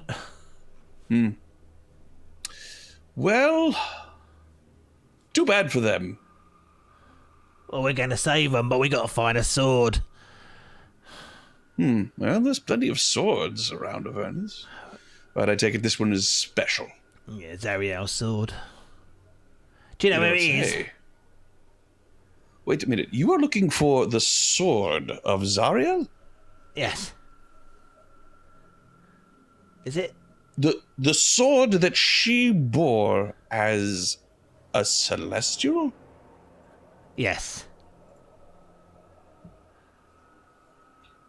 Interesting. Do you know where it is? No, but it is interesting. I'd be very careful who you tell that to, Jax. I am. Of course you are.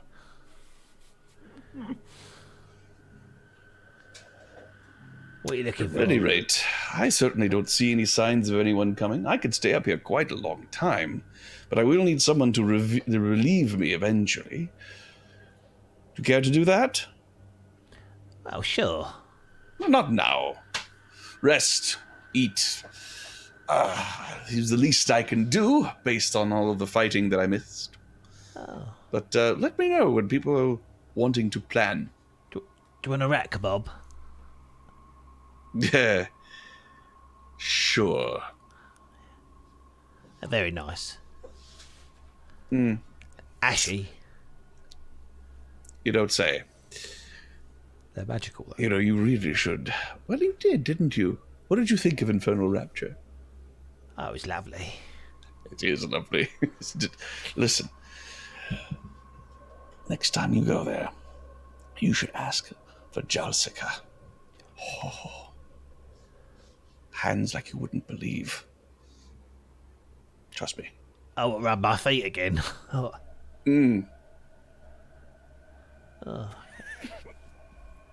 I'll ask. Anyway, I'm going to go back was there down. something else you wanted? No. You're welcome to stay, but then I suppose you wouldn't be very good at relieving me later. Did I see anything else out there with my 20? You're 23? I mean, there's activity all around. But as Smiler suggested earlier in the day, the path to get here through this field of fire is extremely dangerous. It seems to be keeping any just wandering herds of creatures far away from this area. You think you might see some things flying in the air far away. And you, of course, see the spurting fire from the fire planes. And you can see the Styx, a long, dark line that is to your east. And then, of course, very far in the distance, a little speck that is Elturel. But other than that, the things that are in the area that would be noticeable are too small to be seen from this vantage. Okay. But there are no large plumes of dust suggesting a fleet of infernal machines are on their way. Okay. I'll climb back down. Okay. I believe everybody's had a say. Does anybody wish to say anything more or do anything? Besides just identifying, I do briefly, doesn't have to be a long conversation, but want to privately with Eastland come up to her, and he will hold his hand sort of to his chest, and just kind of magically there will be a ring that appears on his finger. He will say, "If something happens to me, if the worst should happen, take this. Make sure you do. But only if I die." Do you understand? I'd prefer it if you didn't, dear. So would I. But if I die and you can take this ring, then there's still a chance. All right. Please. Of course. And it magically vanishes again. All right. There is a message to send to Corcoran. Who is sending that? Do people agree with the message that was typed? I don't know. That looks good to me.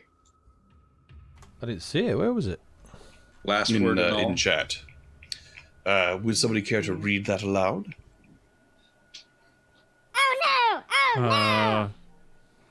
You're muted, Ryan, if you're talking. Someone's cast Cone of Silence on me. All right, it was the bird. Falkrunn pulls out the sending stones and says, all right, Typhon.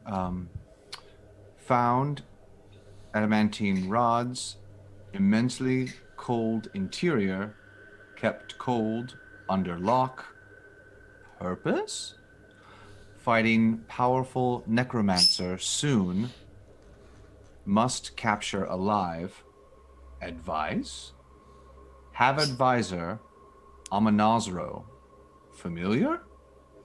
Dangerous? Toodles. I might have missed one, but After a moment, there's a... Damn it! he was at the Sorry. brothel again. Good morning. Evening. Interesting. No knowledge about strange adamantine rods, but have potential source to ask. Speak again. 2 days. Same with Amanazro. We'll research. Necromancer. Watch for defensive magic. And there's all. Meanwhile, thank you very much to Astral Hellhound for 300 bits. Wow. Appreciate it. So that's a D6 that we get to use tonight. So if everyone wants to roll a D20.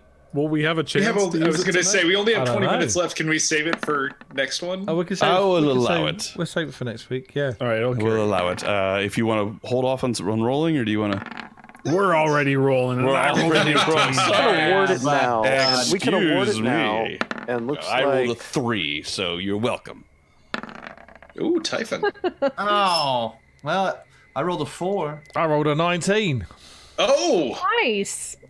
Didn't you get the one earlier today? No, you didn't. Oh, no. No. Jim did. Still That was have the it. DM. Okay, so I need to remind myself that we've got I've got a D6 inspiration. Okay. So, Thank you very much, Snake Spirit. with no other Sorry. discussion amongst the group, I do believe there's also an identify to cast. A There's a few couple. actually. Yes, please feel free. Cast your spells. beads. The beads. Pray kind that of there's beads, something John? good. A beads. Have faith that there's something interesting. I have faith that it's a thing. Oh, God, I hope it's good. this necklace has Sorry. 1 D4 plus 2 magic beads. I've already rolled that, and I've also rolled what was on it. Oh, brilliant. Requires attunement by a cleric, druid, or paladin. Yeah. Does that include a rogue with Yeah. magic Psionic initiative No, it druid? certainly No, I'm does not. joking. I would take it anyway. All right. I think we have a paladin who could probably enjoy some utility if he would wish. Absolutely. That would be my suggestion. Spread out the potential of heals and such. Broaden our action economy pool. Yeah, no, it happened. Like all the spells are a bonus action, so that's Yes, all the spells are a bonus action, but they other than really? that, they are cast at the common. The common rules apply, concentration and such. Yeah, Shield of Faith is you have bonus. wait. Will you use a magic item to invoke a spell effect, but then you have to concentrate on it? It allows you to cast the spells. So the item itself is not actually casting the spell; it is allowing the person to cast the spell. I was deliberately trying to circumvent concentration. I understand. Unfortunately, if the concentration was not required, it would say so. Definitely. how many beads are on it? There are 4 beads. There is, although there are actually many beads upon the item, but of those beads, there are 4 that are magical. There is a bead of curing, which can cast cure wounds at 2nd level or lesser restoration. There's a bead of bless, which can cast bless. There's a bead of smiting, which can cast branding smite, and there's a bead of protection, which can cast shield of faith. And it renews each day. Awesome. Mm-hmm. It's an awesome item. Nice. So that is that. What else is there to examine? That's absurd. I actually didn't know that it was a bonus action casting for the spells. Yes. That's That's incredible. Awesome. Yeah, That's right? super good. Yes, it is. Like a, Especially on Silas. That's amazing. Yeah. Cool. If Silas wants him. Silas wants them. Okay. Begrudgingly takes the magic item. Plant. Flower. The flower. What are you casting? La fleur. What? What are you casting on the flower? Identify? Identify. Yeah. It is a normal flower. Yeah, I told you. We got time. Did it ping on detect magic? No. Nothing has pinged on the flower. Yeah. Detect magic. Nothing. That is not this sort of the flower is maybe about half a pound worth of soil, which looks very wholesome. It's all wrapped in a rag, and the flower stalk is hardy and provided that it's given water and cared for and does not suffer any abuse. You see no reason why the flower would not continue to grow. Does it look like it's withering or anything? Then? When's the last time you watered it? Every day. Well, I've only had it Every for day. I've only had it for a little while, so. Right. I mean, it's up to you. If you have been caring for it, then it looks fine. If you've been neglecting it, then it looks a little neglected. Okay. Well, now he knows it's mundane. He'll look after it.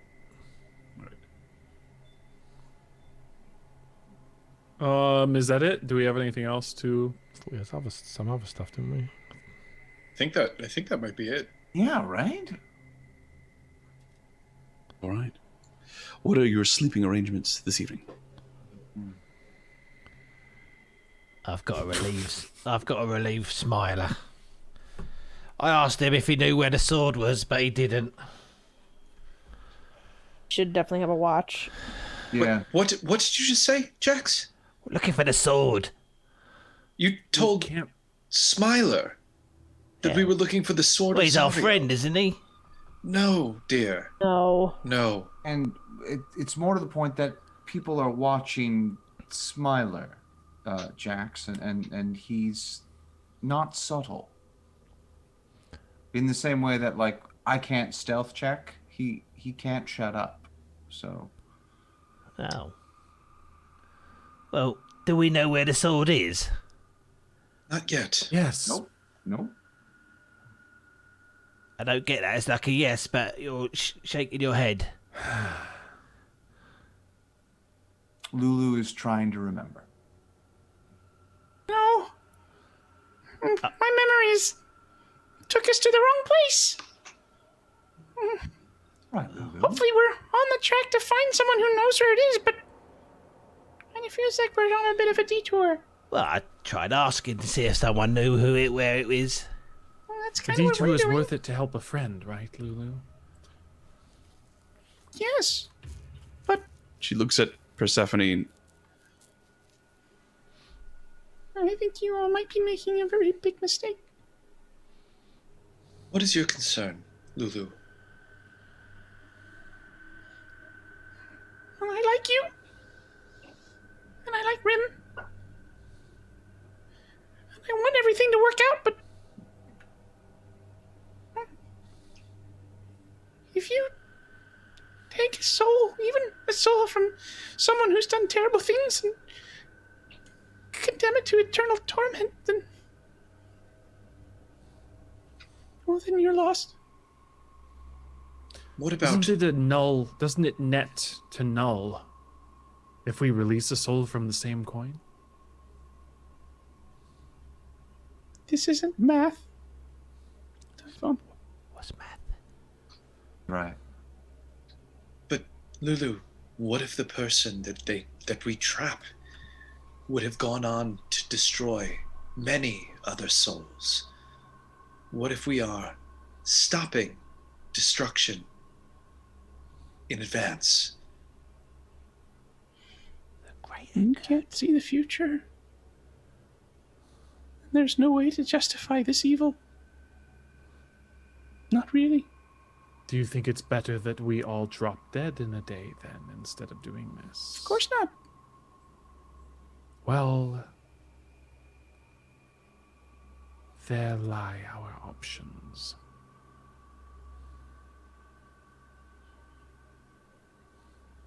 I wish I had been there when this decision was made. Where were you, Lulu? I was looking at a fucking flower. And she flies away. Yikes. Oh no. It's a nice flower. Good talk, guys. I feel personally bad about that. Yeah. She was Both hiding. Ryan and his character don't like that. Yeah. So, I think it's time for the rest. all right. Yeah. Watches. I'll take first watch. All right. Jax will take late hour watch. Make a perception check, Persephone. Ooh. Yeah. It's like anyone taking a watch should have somewhat decent perception. I mean, it's decent. Well, so sitting awake. Are you? Is the Typhon? Did you have the spell slot available to cast the hut? It's a ritual. Oh, that's right. So, do you cast the hut? Yes. All right, Hut up. so the hut is up. So, sitting in this dome, as everybody is gathered together, their packs, and their bedrolls spread out, you sit with your back against the your bag, looking out into the mist in the area, and eventually you see climbing down. Smiley the Defiler sort of steps out of the mist. Is like, hello?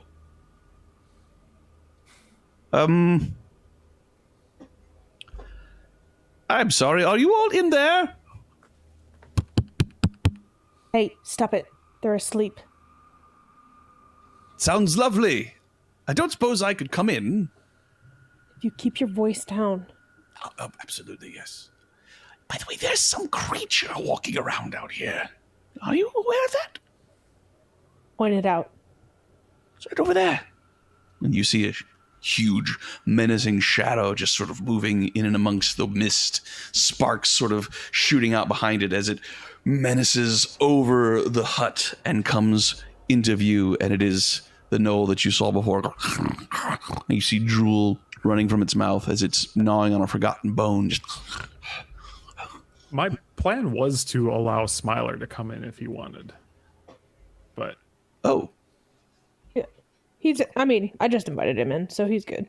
it has to be the it's spellcaster. not like vampires. I get to decide. Oh, you decided. But if you designated him as a friendly, man. then I was just hoping you'd RP that for a second and be like, go, yeah, come on in. Oh. Come on, you're not trying hard enough. Come in here. very funny. Steps in. Oh, it's delightfully cool in here. I said be Nice quiet. here. They're sleeping. Oh, right. So, Good night. good night. Yes. I'm sorry. Was any plans made for tomorrow? Don't die. Good advice. Not really a plan per se. Well, talk in the morning, I suppose. Yes. Good night. Sorry. I'll just go over here and find a place to sleep. Nice. Excuse me. Excuse me. I'm so sorry. Excuse me. I am so sorry. I'm so sorry. Please excuse That's me. my rat kebab. I'm gonna just sort of nestled in over here. Everyone's awake by this point. Except for Silas, That one guy who, who was never asleep in the first place. yeah. So, that is the end of this watch. Next. Be Jax, probably.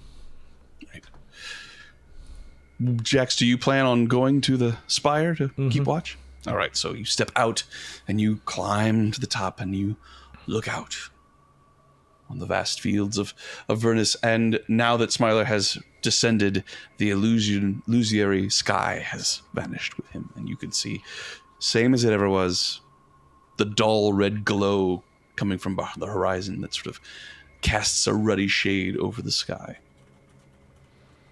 Make a perception check. Dun, dun, dun. I might use my inspiration for this. 26. Shall I use my inspiration? No. Save your inspiration for the battle. Okay. You, much as before, see movement. Nothing ever just still. Even if it's just wisps of mist or an explosion happening far, far away. But you do not see any immediate threats. Your watch comes and goes. You return to the hut and wake up the person for third watch. I can't remember Who is taking third watch? Who are you waking up? Who are you choosing? I'll kick Falkrunn. Falkrunn, all right. Who's watching? Who should I pick next watch? No, what? No, Silas. No, you picked the watch. And then... You woke Falkrunn up to ask her who you should pick for next watch. Who are we picking for next watch? Never get any sleep in here. Please, could you keep it down? Some of us are trying to sleep.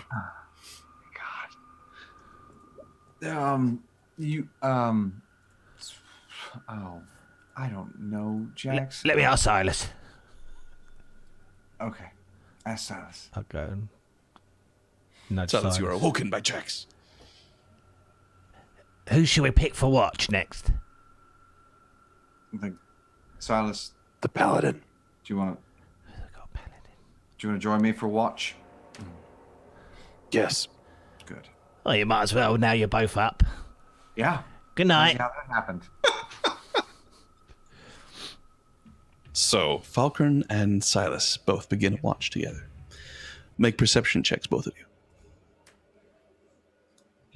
Are you staying here in the mist-shrouded command deck, or are you trying to get any kind of I am elevation? afraid with a perception of 5, I probably couldn't find my way Yes, out. you of the are, shrouded area. you know, short of the entire structure falling down. Oh my god. Damn it! I tried to hedge my bet so hard by getting another person. Noel walks into the hut. 2 Ladies and 5s. gentlemen, this is my 4th critical fail of the evening with a 5 to match. Get them out of the Silas. way. Get them out of the way that is- now. Karma, Ryan. That's a cold, hard witch. Yeah. Ah. Oh, hard wish. Man, So, this game has no chill. all of you who are asleep, and Falkrunn and Silas, as you sit gazing out into the mists, you begin to see flickers of shadow, which then begin to take on more concrete shapes. The indistinct images that you can only imagine what they are begin to coalesce into something that you recognize. Those of you who are asleep, you see these images in a dream. You see the vast plains of Avernus stretching out around you. Snaking through them, the river Styx. Deep red. Somehow emits a light that seems almost black. And floating above it, much lower than it was when you left it, the moat of earth that is Elturel. You can see that it is now separated into two distinct parts. Both of them chained separately, but being pulled at a similar rate. And even as you watch, you see it fall even further. It seems that the pace of its descent has increased. And it floats a mere 100 feet above the surface of Avernus. As you watch the city hanging suspended over this enormous, unending battle between the devils and demons that fight to control the spoils that are sure to come once Elturel finally touches the sticks. The scene lifts you up into the streets. It seems that almost every building you encounter has endured some sort of damage. Most are just rubble, some smoldering husks, all of them empty, lifeless. You travel through the streets, down alleys, passing over the ravine where you fought the Bone Devil and the Bearded Devils on the bridge. And you come to the rise that sticks up from the western section of the city, upon which is the High Hall Cathedral. As you approach it, you see that the large street that leads directly to it has been cleared of a great deal of the wreckage, and massive wall and bulwarks has been constructed at the base of the steps leading to the cathedral. And there are numerous soldiers, some looking like seasoned veterans, some who look like this might be the third day they've ever held a blade or a bow. All races, men and women, some old, some very young, all looking like they haven't had much sleep or much to eat. All of them gazing out upon the street with grim determination, and walking through them, Uldar Ravengard, putting a hand on a shoulder, helping someone who's wounded to eat or to drink. He's followed by several people that seem to be ministering to those. You see the druid that you encountered. You see the priestess who first sent you after Uldar Ravengard. You see the Tabaxi Locke, who you encountered in the cemetery. But you do not see Rhea Mantlemore.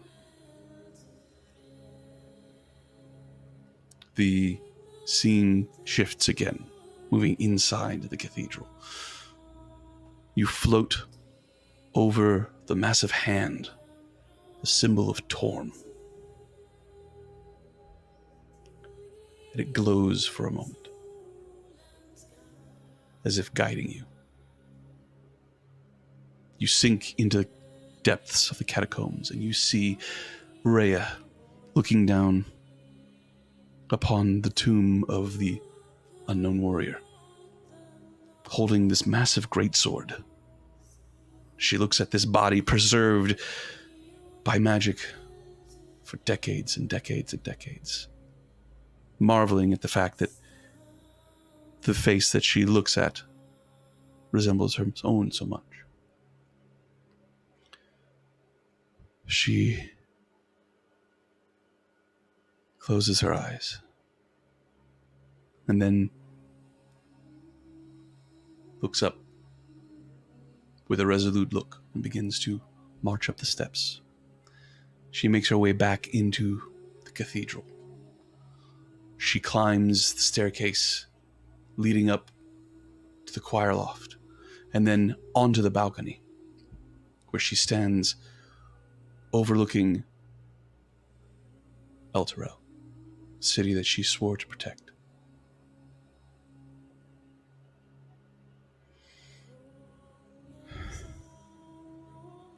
She puts her hand to her neck, and you see new holy symbol of Torm that she did not wear before.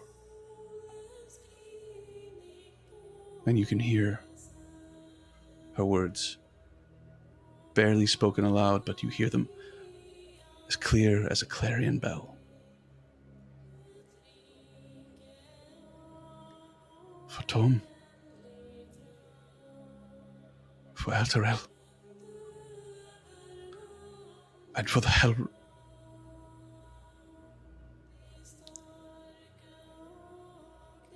for Conscript Group 14.